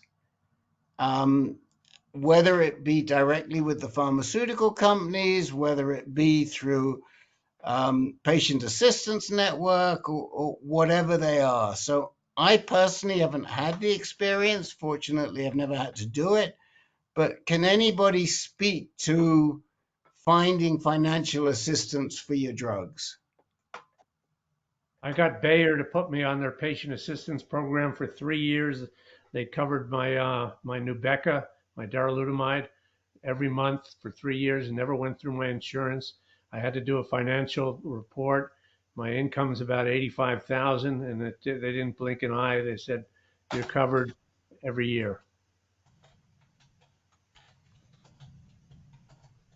And that was how long ago? I stopped about 7 months ago, but it went for 3 years. I just stopped on my own because I stopped taking it. I mean, they didn't stop covering me. They would have kept covering me, but I stopped taking it. Has anybody applied to Bayer for darolutamide more recently than 3 years ago? Yeah, I'm in the process. They're covering me right now. We're about 105 a year between the two of us. So they cover the darolutamide, but they won't cover the Orgovix. So the Orgovix is running me $895 a month for 7 months, and then, well, no, for probably 6 months. And after 7,000, it'll drop down to, I don't know what, I haven't figured it out yet. But that was all done right. Orgovix is not Bayer, though. Oh, okay. I Yeah. thought it was. Okay. No. Anyhow, I got All help. the, but Orgovix wouldn't cover me. Dr. E's office did all the paperwork for me. I didn't, they've got okay. So a whole what department. happened? Norm, what happened with the Orgovix? You say you applied to Myovant and Pfizer, and they would not cover you Right. They said I was making too much money. because you were making too much money. Right. Okay. But Again, the darolutamide was covered because that's a $3,000 a month copay. So that they covered. So they each have their own right. how far, how much you can make. So But like I say, I got Dr. help E's office with handles it Orgovix. all. I got help with Orgovix, but Fox Chase went and got it for me. Yeah. They got it down. My copay was $10, and I didn't do anything. They just took care of it for me. They got a hold of me. The pharmacy called me back, said, "Okay, we got you assistance for your Orgovix," and it had something to do with having a commercial insurance. So I had insurance through the university. Now, it's easier on commercial. They cover more. There's more help with commercial than there is with Medicare. If you're on Medicare, a lot of them it says right there before you apply. If you're on Medicare, don't even apply because we don't cover you. Okay. Yeah, Orgovix is not covered under Medicare, and McKesson that supplies Orgovix, they have some sort of income threshold over which they won't supply any help. Well, with my Orgovix, I only paid my copay when I got off the university's insurance was only $600, which I thought was a lot, but it was better than a couple thousand. So I did get covered through my Medicare supplemental program. Mm-hmm. All right, they will cover it. So now, when the urologist, when I talked to him about it, he said I can't even get that stuff covered. So, the oncologists do a lot better job of getting you covered than the regular docs. Yeah, in fact, Orgovix got turned down the Joe, first you time. had something to say? Yeah, I'm just starting on a program called Copay Relief. My doctor did all the paperwork. They didn't ask me any questions, and I got an award. I don't know exactly how it's going to work, but my first dose came, our first month came free from the manufacturer, but now this other company is going to cover a lot of it anyway. I don't know how much yet, but my doctor's office says, "Don't worry, we're not going to bankrupt you paying for this stuff." And it's just called Patient Advocate Foundation Copay Relief. Right.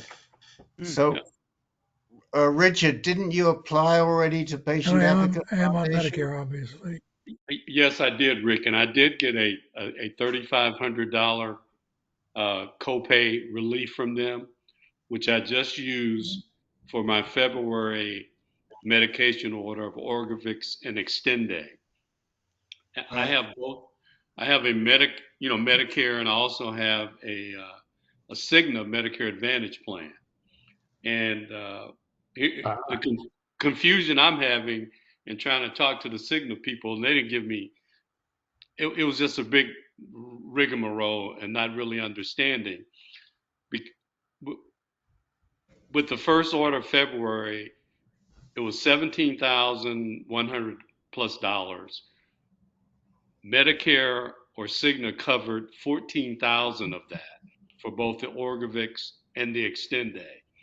So with the grant, that basically took care of my portion was $2,900 and change.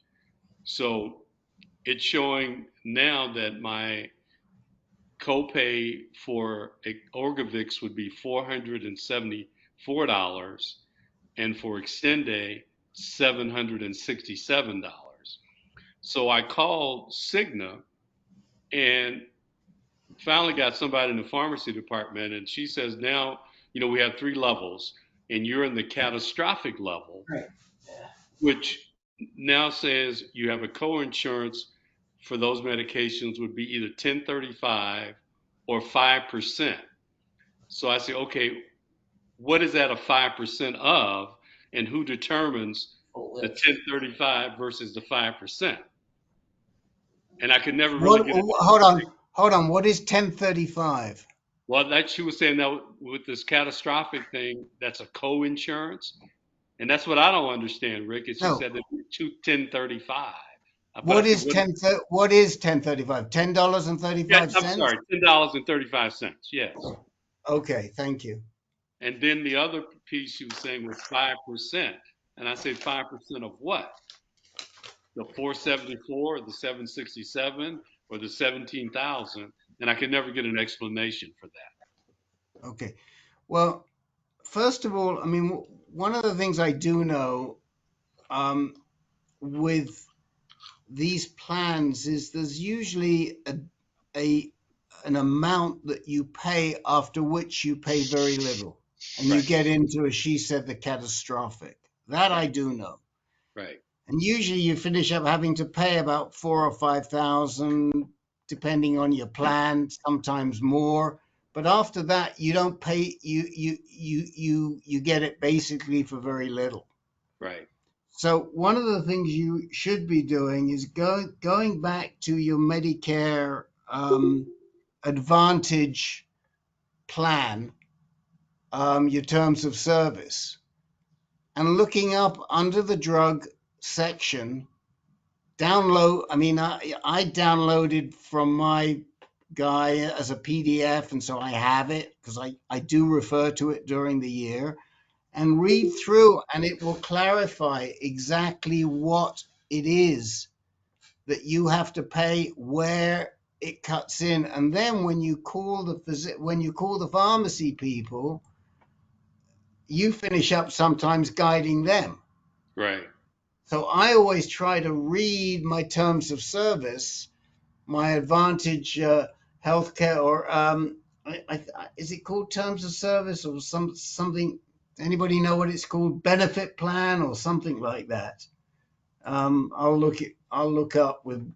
I have to look it up and see what we call it. Service benefit plan. Say that again, Gary. Service benefit plan. Yeah, service benefit plan, or it'll be something like that. But you can download it and you can see what your maximum out of pocket for the year is before you get into that catastrophic level, at which point it should be very, very little. And it's probably something like the greater of 5% or $10.35. I don't know for sure, just guessing. Yeah. Well, that's what I was trying to get an explanation, but obviously she didn't know what the heck she was doing. And so what they're saying is that if they give you 3,500, some of these people, and that counts towards your contribution, Right, then they get you into that catastrophic level pretty quickly, so that what you're paying out of your own pocket, instead of it being 7,000, it might just be 3,500. right, It's very hard to get complete freebies. I mean, if it sounds like a couple of people have gone directly to Orgovix, and Orgovix throws you over to McKesson, and McKesson says we've got a income limit on this, and over a certain amount or below a certain amount, this is what you pay. But like I said to you, you definitely should follow through. The other thing is follow through. Look, if you go see Dr. E, if you can swing it to get to Dr. E, and I don't know if you can on your Advantage plan or not, but if you do, I can almost guarantee she's going to switch you onto darolutamide or Nubeca, and they may be able to help you, or it may not make a huge difference if you're already in the catastrophic level, other than perhaps for next year. But if Bayer's still giving away freebies, it may help. Yeah. Who was the doctor you said, Rick? Eleni Evstathiou, we mentioned Oh, her okay. last week. At Methodist. Yes. Yes. Right. Yeah. Yeah, we refer to her as Dr. E. Okay. Okay. Okay. Well, she is accepting patients. I saw that. Well, get your act together and do it. Don't hang about on this, okay? Because the sooner you get your treatment over to her, I can guarantee the happier you're going to be. I shouldn't say I can guarantee, because there are some people who are not 100% satisfied. Even some people on this screen who are not. But I would say 90% of the people, and rightly so. I'm not critical of the people, rightly so. But most of the people are very, very happy in seeing her. I've got a guy with serious type of bladder cancer driving 1,000 miles to an appointment next Tuesday. He just called me today. And he's driving out with his wife. So are there any other comments about financial stuff that we want to make? If not, I think we should move on. Okay. Yes, go ahead, Jim. Go ahead, Jim. Just one thing. I signed up back before retirement. I signed up for an Aflac cancer policy at work, and I never thought I'd use it. And I'm getting $250 a month for the Orgavix on that cancer policy. So that's underwriting some of my costs. So if you have friends that have an opportunity, or sons have an opportunity to sign up for something like that at work, they might want to consider it. Thank you. Okay, let's move on because it's getting late. Jeff Markey, what's happening? Well, I spoke to my oncologist at Kaiser, Dr. Harstark, and I told her I wanted to, because my PSA had been rising steadily. It's 0.6 now. With the rate it's going, it'll be 0.7 next month. And I told her I'd like to get a PSMA PET scan. And her answer was, no, at my stage, the bone scan, a CT was sufficient. And from what I've been hearing on here, that is just not true. Not only that, well, in my case, I'm 13 years in. I have BRCA2, 3 plus 4. This is my 5th reoccurrence. At one point we talked about NCCN, which has said that they recommend for the PSMA PET should be used with suspected reoccurrence based on an elevated PSA. But she tells me, no, that doesn't work unless you're castrate sensitive, not castrate resistant. Now, I can't find that.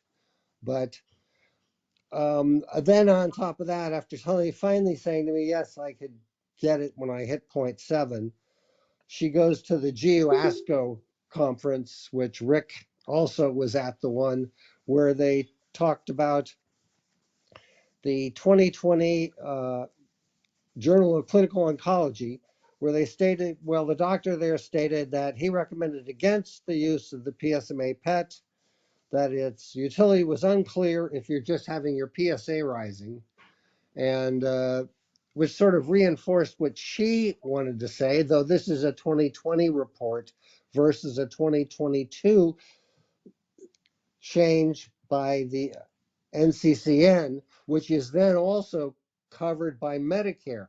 Now, Rick, whoever might know, is that true that the NCCN was only for castrate sensitive? And that if you're, I couldn't find that. I found different articles that discussed it, but none of them specifically said that. Of course, they weren't real deep articles. And So you've got to read the NCCN guidelines. You've got to pull down the NCCN guidelines themselves and go Yeah, I through them. tried to, and that's Okay. nobody knows the answer then. No, whether that is true. Okay. Well, the NCCN guidelines are available. It isn't nobody knows the answer. Well, it's You just it's quite extensive and not exactly clear. Well, does that mean that there's not an answer in it? I Does did that not mean see one, but right? So you couldn't see one, but there is an answer in there. It's not easy to find. They could be done better. There is also a patient version of it, which is kind of a NCCN guidelines, the patient version one, which isn't the full guidelines, but you can follow along on that. all right, And the thing is, unfortunately, you have also mentioned that if I went to a number of other doctors, they would immediately have me do a PSMA PET. well, if you'll let me finish, Jeff, I can explain to you what I'm trying to say. Okay, go for it. Okay, but you've interrupted me 3 times so far, so it's a little difficult, but I'll get through it.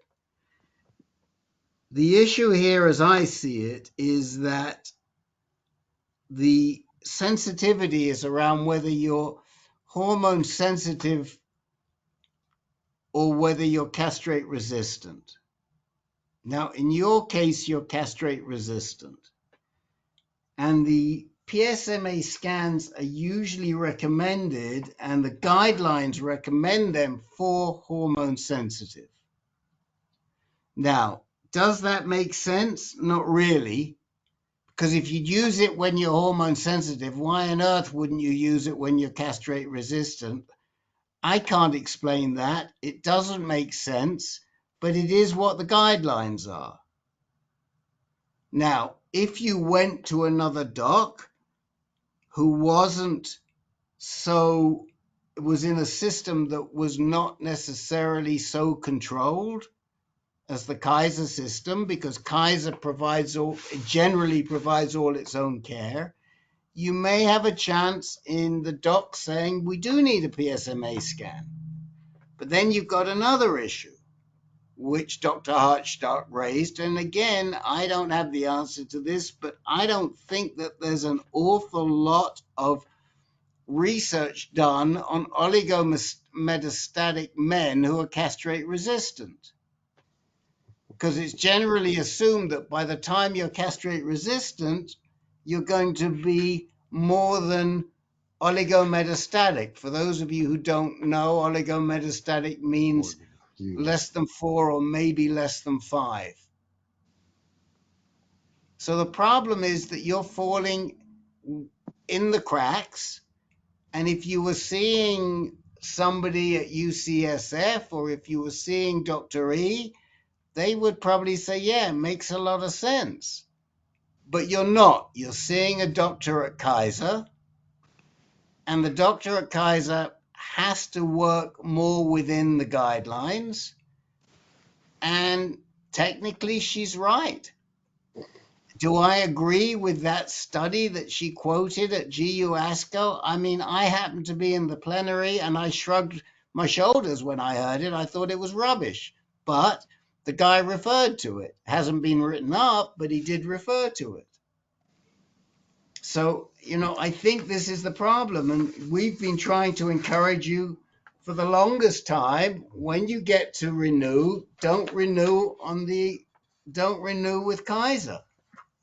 But you've chosen to stay. So, you make your bed, you got to lie in it. Go ahead. No, I appreciate the information. I mean, Jeff, the problem is you got just her, and she's the gatekeeper. Well, that's another issue. And Herb, let's not get into that on the call here. Okay. That's not the right, this isn't the right place for that issue. The one thing that you might be able to do, Jeff, if you do your research, maybe they're looking at PSMA scans. There's a trial for men who are castrate resistant. I mean, I have raised this with Telix, and Telix has a concern, and they're looking to see if they can find any evidence to that supports that spot radiation for men with castrate resistance is positive. I think there may be something that says that it helps with radiation progression free survival. There certainly isn't anything that for overall survival. And then again, that's just a function of these trial designs.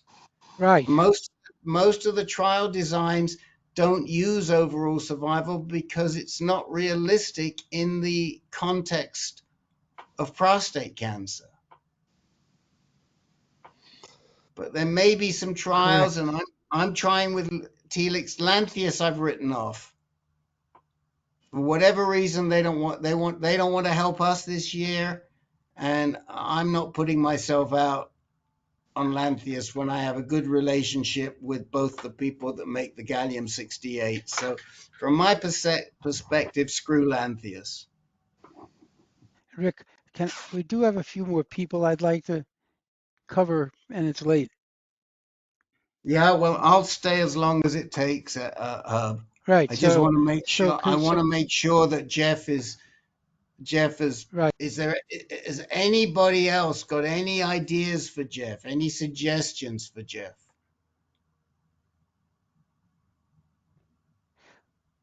Not So I don't know what to say okay. to you other than make your peace with Dr. Hartstark, and because you don't have a better alternative, and take a bunch of flowers up to her desk. I'm serious about. I'm not kidding. It's not very far for you to go over to KP in Oakland. Drop a bunch of flowers off at her desk for her, and sweeten her up a bit. And I don't know how we're going to get your PSMA scan. Do you deserve one? Yes, you deserve one. Could you get one somewhere else? Probably you could. Jeff, I was told, and I went there, that the least expensive one is down at El Camino, down in Mountain View, which is not far from you. That's where I did my last one. It was covered by my insurance, but Schultz said, their office said that's the least expensive one that they've found. How much was it? I didn't pay for it, so I don't know. But you might want to call them up and just ask them. El Camino Hospital, Mountain View. Okay, guys. I would like to move on. Thank you, Peter. Bob, Dr. Bob, tell us what's doing.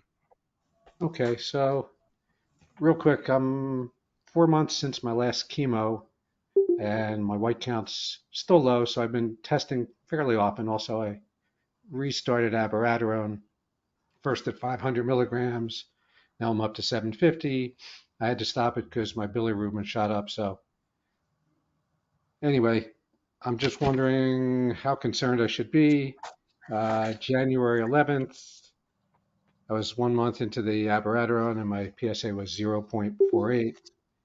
2 weeks later, it was 0.59.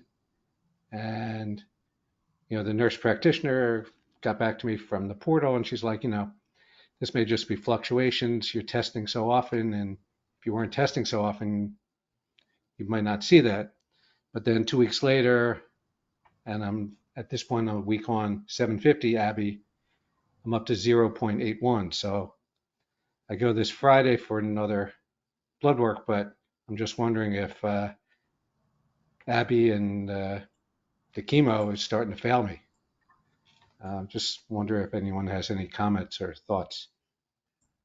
It's a 67% rise in a sounds month. like it's not. It sounds like it's not working, Bob. Yeah. At 500, it seemed to be slowly going down, but then again, that could have still been from the chemo.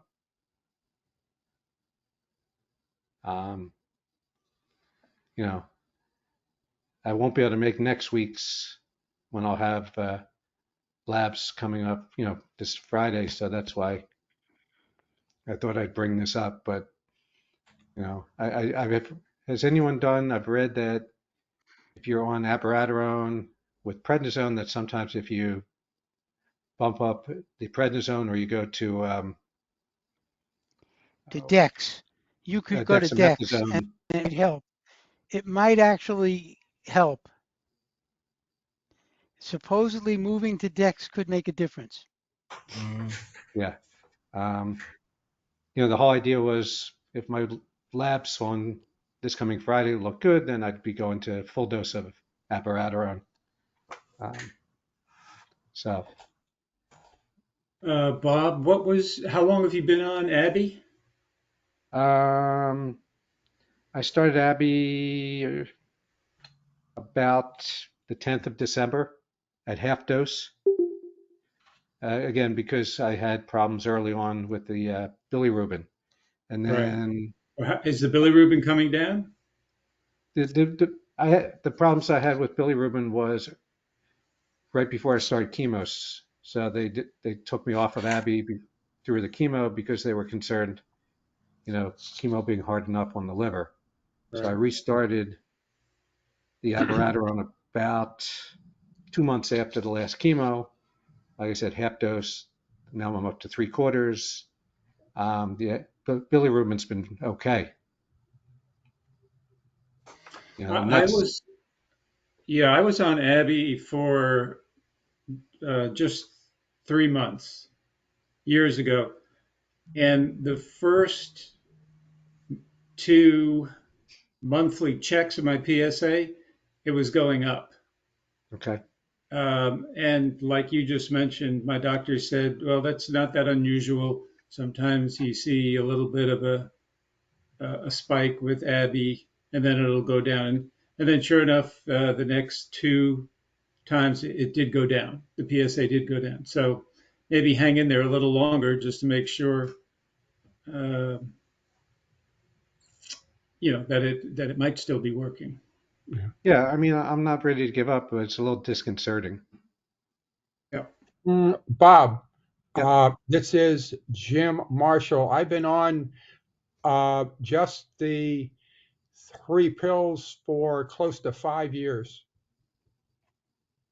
Okay.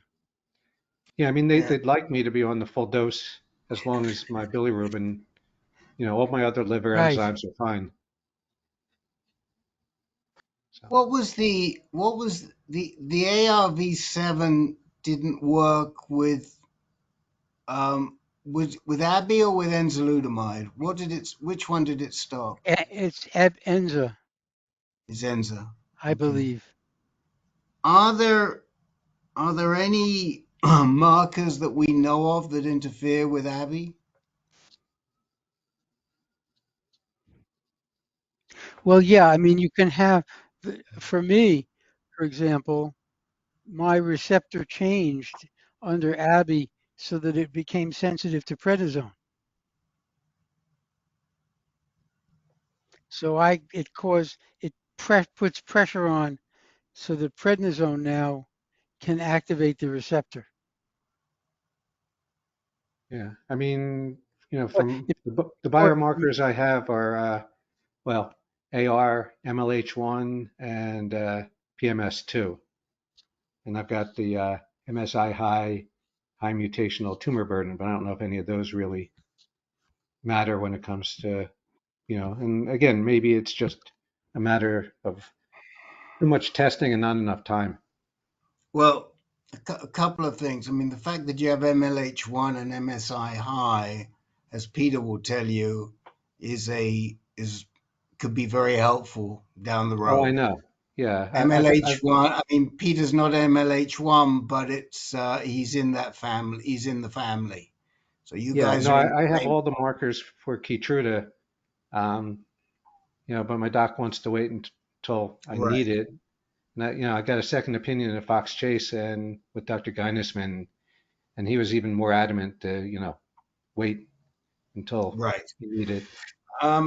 I mean, the other thing is that we've seen, not so much these days, but when they first started and I don't know why this is, but in the past, I mean, we've seen a number of guys fail Abby quickly within 3 or 4 months.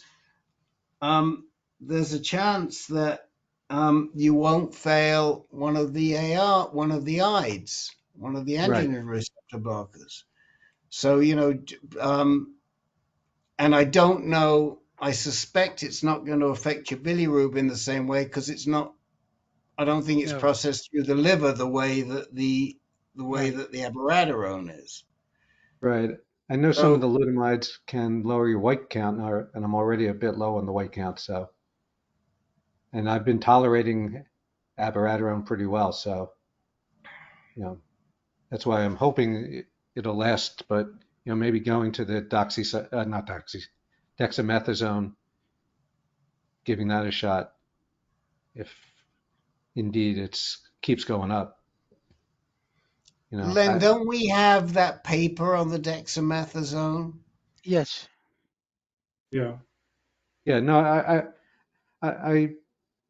think I have that bookmarked somewhere, but yeah, I was just curious, because after the second, when it went up to 0.81, she was like, abiraterone sometimes takes time, um, and so, it seemed like I was doing better on lower abiraterone, but then again, some of that's from the chemo, I'm sure. So, again, just wanted to, I guess I just have to be patient. I Bob, wonder if, go ahead. Bob, I got caught up in this cycle of let's wait and do everything else before Keytruda. I'm thinking Dr. Dr. Laney is of the mindset, why wait? She's the first one that really hit me on the head and said, well, what were you waiting for? Um, she's not my doctor, but I mean, I heard her, and I tend to agree with her that if you've got the markers, why wait? And for me, it's working. I think it's Mhm. working anyway. I'm not sure Mhm. right now, but anyway, so why wait is a good question. Yeah, I mean, I did ask that, and they're like, hopefully I'm still castrate sensitive, and you got a lot of risks with Keytruda. And I was even able to connect with the clinical director at Merck, who is involved with the trial with enzalutamide and Keytruda for castrate sensitive, which turns out pretty much failed. And she's like, and she was she's an oncologist originally from MD Anderson, and she's like, same thing, give it time, wait till other things have failed, and then, Yeah, but here's the issue with this all failing. They fail, but they don't tell you how many people had the right markers. oh no, And I you know got, it was an unselected group. right, so you got to go back to her and say, "But I got the right markers. I'm MLH1 and I'm MSI high. Do you Yeah, think oh I no, should quit?" yeah, no, I talked to her about that, and and again, she's like, I agree with your doc, even though I'm doing the research, Okay. I'm doing the study, just because there are other things, and they've had, some pretty negative side effects with Keytruda. So, Well, at one point I was like kind of real anxious to do it sooner. And then, the more I'm hearing from other physicians, oncologists, it's like, do it when you need it. So I'm kind of in between. I think that Ian, if what would you, you? I think that if you, I think I'd follow maybe Len's advice. How long have you been on the abiraterone to date? Um, I've been on abiraterone for 2.5 months. Okay. Two things that occur to me. One, I would definitely follow Len's thoughts, and maybe if it were me, I'd stay on it a little longer. The other thing that I'm wondering, especially given your liver issues, is to play around and see if there's any impact doing it on, the low fat diet with food and seeing if that helps you at all. Yeah. Well, again, And ramping up, it's been okay, and all my other liver enzymes have been fine. It was just the bilirubin. And at 750, it seems to be okay. Again, I go Friday for more blood work, but it's, when I first started Abby, my bilirubin was up at like 2.8, and they wanted, the high end if normal is 1.2. Lately, it's been Right. 1.1, 1.2, 1.3, so they're very happy with that. So, I And don't you know. don't I have mean, I'm sorry? You don't have Jobert's. I don't know what that is. Joubert syndrome is just high bilirubin normally. Yeah, no, my bilirubin was always below 1 prior. Hmm. So, all right. Maybe talk to your lady about what if we tried it with one pill or half a pill or one pill with food and see what that does to my bilirubin. A lot of guys are taking it with food now, quarter Right. dose with food. What is it? Low fat, high fiber, isn't that it? Is that it, Len? Low Just fat, low high fat. fiber. Just low fat, doesn't have to be high fiber. Right. Yeah. Yeah, though if you're doing that, aren't you ending up with pretty much the same dose Yes, as 1,000 on an empty stomach? So I'm not right. sure how that helps the liver. Well, the reason I'm wondering is because you're taking it with food as well, and that may have some impact on how you personally Hmm. process it with the food, and it may have an impact on the bilirubin. It's like throwing pasta at the wall, spaghetti at the wall, and seeing what sticks. I mean, it is the Well, same dose, but you're taking it a little differently. You're Right. activating your liver whilst you're taking it. Maybe that does something with the bilirubin. That's sort of weird thinking, Yeah. but some of our docs that we like think weird, and it works. Okay. Yeah. I mean, I'll bring it up. Like I said, Friday I have blood work, and then early March I have my next visit. So I'll have a better idea, hopefully in a few weeks. I was going to Bob, wait till didn't next time, but next week I'm not going to be able to join the meeting. So, okay. Bob, all right.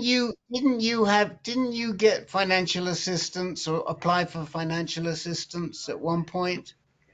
The only thing I applied for is program from the people who make Xgiva Oh, okay. for for copay. But I have a high deductible HSA plan, and I recently had a colonoscopy, endoscopy. So probably by the time I need my Xgiva shot, I'll be done with my high deductible, and then I have no copays left until I turn 65 in July. So the Xgiva card will just sit and wait. Okay. All right, thanks. So okay, Bob, thank you. Peter Kafka, what's up? You're muted. You're muted, Peter. I'll update next week. It's already half past. It's not that Okay. big a deal. Yeah. All right. So we have three more I just people. want to I just want to mention that I'm going to jet out to LA overnight on the 8th, and I'll be attending the PCRI mid-year conference on the 11th. So I doubt it. There's hardly anybody left now, but if anybody's out there, say hello. Okay. We have a few more people still here. Richard Kramen, what's up? Oh, most of it I'll wait for later. But Rick, you once said you had contact at the MPCP project. Yeah. They quote took blood from me for a blood biopsy, and I'd be interested to find out what they're looking at. I don't think they'll tell you. I do have a contact. I Well, have that's very their good rule. contacts, but unfortunately, one of the big issues and one of the reasons this program never went where it should have done is because they've been unable to give the patient feedback that they planned on giving. So they cannot give each person. There's a lot of these guys. I think a lot of our guys are still here on the MPCP, but no one gets information back from them. Okay. Okay. Now, Well, that's what that they is I had to sign up for at the beginning. So what, to get information back? no, not to get information. Right. We can't get it, and Okay. frankly, they give you a number, and I can't help you get your own information back. Now, that said, you should be able to go get your sequencing. Oh, I've I got mean, the sequencing. I did that very early last year. okay. You might want to think about sequencing again a year later. You can do it again. But hopefully what MPCP sees is what you're seeing in your sequencing. Okay. Okay. That's all I have for now. Okay.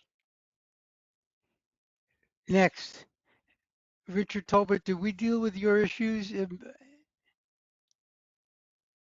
Oh, he's still here. Yes, you did. Thank you. Okay. And John Kish, are you still with us? I think not. So I think that's it, guys. Night. Anybody else Oh, want to add something? hold on. Can you hear me? John This Kish is is still Yes. here. Yeah. Yes. Yeah. Okay, Okay. John. Yeah, we're here. Okay. Sorry. Just tell me when you want me. Okay. Go ahead. Okay. John Kish. Yeah. I had the bone scan and the radioactive scan and been off Lupron since October 10th, and my PSA went from 0.05 to 0.19, and when my PSA hits 1.0, he might, my doctor probably put me back on Lupron. From the 2 scans, they didn't see anything. Uh-huh. Yeah, so I'm doing good for now. Yeah. So hopefully my PSA won't come up. The Lupron made me real tired, like, the 30 side effects with it. It seems like I had almost all of them, So I'm glad to get off of it. I was on it 2+ years, Right. But for me, I call it a Frankenstein medicine. So I I guess think go ahead. that Len is. I think Len just left, but the name of the game is to ride it out as long as you can, John. Okay. And if you're now up, what did you say you're at? 0.16 right now? 0.19, yeah. Until it goes up to 1.0, he's gonna have the drug holiday or whatever. Right. So Yeah. and it's good that's nothing showing. The other thing is, and it may be hard to get it from your doctor, but the other thing is that you might be the sort of guy that would be doing well with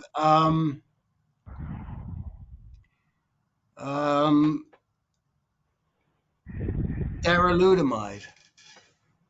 Okay, instead of Lupron. Okay. Instead of Lupron. Now, would they would they give that to you? I don't know. You know, there are some of our guys who are on what is called monotherapy darolutamide, meaning that's all they're getting. But you've got Yes. to have the right doctor to give it to you, and it's not easy to get. But you may be the sort of guy that would do better on monotherapy darolutamide if you could get it. Okay, so when it goes up, mention darolutamide, right? Yeah. Now I mentioned Orgovix to him, but would I be a candidate for that, or no? Just the darolutamide would be better, you think? Well, I think the darolutamide would be better, but he may be a doc that's never seen anybody get darolutamide without Orgovix or Lupron or Eligard. Okay. This is not what they see in a lot of the local practices. And is he a urologist? Um, he's an oncologist, and I have a urologist. He's not one of those, as far as I know, he's not one of those general urinary doctors. You know, he's Okay. just So, yeah. you know, he's probably never even heard. And he said, oh, you can't get darolutamide unless you get the other drug. Well, you can, but they don't prescribe it. It's harder to get. But we think that the guys who seem to be on this monotherapy, they do way better. Yeah. Now, is that a chemo or is that just an injection like Lupron, the darolutamide, or? It's a pill. Oh, it's a pill. Oh, okay.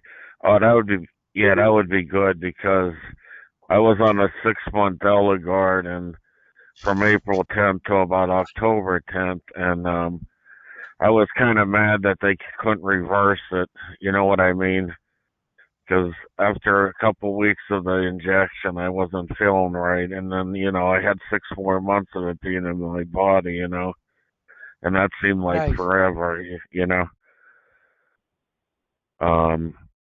But he said he would go back to the monthly Lupron, but if darolutamide's better, I'm going to try to get him to give me that. I get my blood work in April, my PSA and testosterone and whatever else they check. Don't, I just hate to tell you, but don't be surprised if he blows you off completely on the darolutamide because he may not understand how to use it and why to use it, but we know it works. But you Yeah, really need a GU med onc who really understands it, who's willing to work with you on that. But I just want to give you that heads up. yeah. My like in Pennsylvania, I have Geisinger and Lehigh Valley. Where would the nearest Genuonc be? Like where I live. Maybe Not University of sure. Pennsylvania, Penn, Philadelphia. Philadelphia. Yeah, I actually went there to get my prostate removed. Thomas, I think Thomas Guzzo or Guzza in 2013. Mm-hmm. Yeah. Okay. So I'll have to try to go there again. Yeah, I mean, we could help you. We could do some background work, and we'd probably either send you to Gainesman, Fox Chase, or Narayan at UPenn. Okay, so the best center would be probably University of Penn, then, right? Or Fox Chase. Or Fox Chase. Okay. So if my PSA doesn't go up much, then I don't have to make a decision yet. Then, right? Right. Right. I think you've got to just. Are you feeling much better off the Lupron? Yeah. I am feeling much better, but still not 100%. But I don't have the dizziness. I had really bad dizziness like last May. That's gone now. Yeah. So one of the things that, if your doc is really good, your local guy, he can use that to justify getting you the darolutamide. He can Okay, say, yeah. my guy doesn't do good on the ADT. The other thing is that today, most good doctors would be giving you two drugs anyway. They'd be giving you the darolutamide and the Lupron. Okay. Yeah, I think because he's all cancers, he really doesn't know too much about prostate cancer. Not to be negative, but you know. I'm sure you're right. Yeah, yeah. So you know, I don't know which med school he went to, but you know, so who knows? All right, so to try to get down to one of those Philadelphia hospitals, I guess you're saying, right? Now, the other alternative is to go to Pittsburgh. There's a doc there that you could work with at the University Okay. of Pittsburgh. If it's easier for you, closer to go to Pittsburgh, but I think you're probably closer from where you are to Philly than you are to Pitt, right? Yeah, I think so. It's probably, you know, 100 to 120 miles to Philadelphia, you know. But yeah, it'd probably be better to go to Philadelphia. Yeah. Okay. Okay, yeah, I Okay, guess guys. that's it. Okay. Well, guys, that's it for tonight. Did someone somebody tried to get in just before, Herb, when you went to John Kish? Is somebody needing to talk tonight? Anybody else want to say anything? I'd just like to say I that, think that's Herb, it. you look a million times better than you did a week or so ago during your hospital. Thank you, Jim Thanks. Barnes. And I don't think anybody has wished, have they? No, that's okay. Happy Jim will look over it. I did it by email. Yes, Okay. I did. Thank you all for the emails. I appreciate it. And we'll see you all next week. Good night. Okay? Take care. Good night, guys. Take care.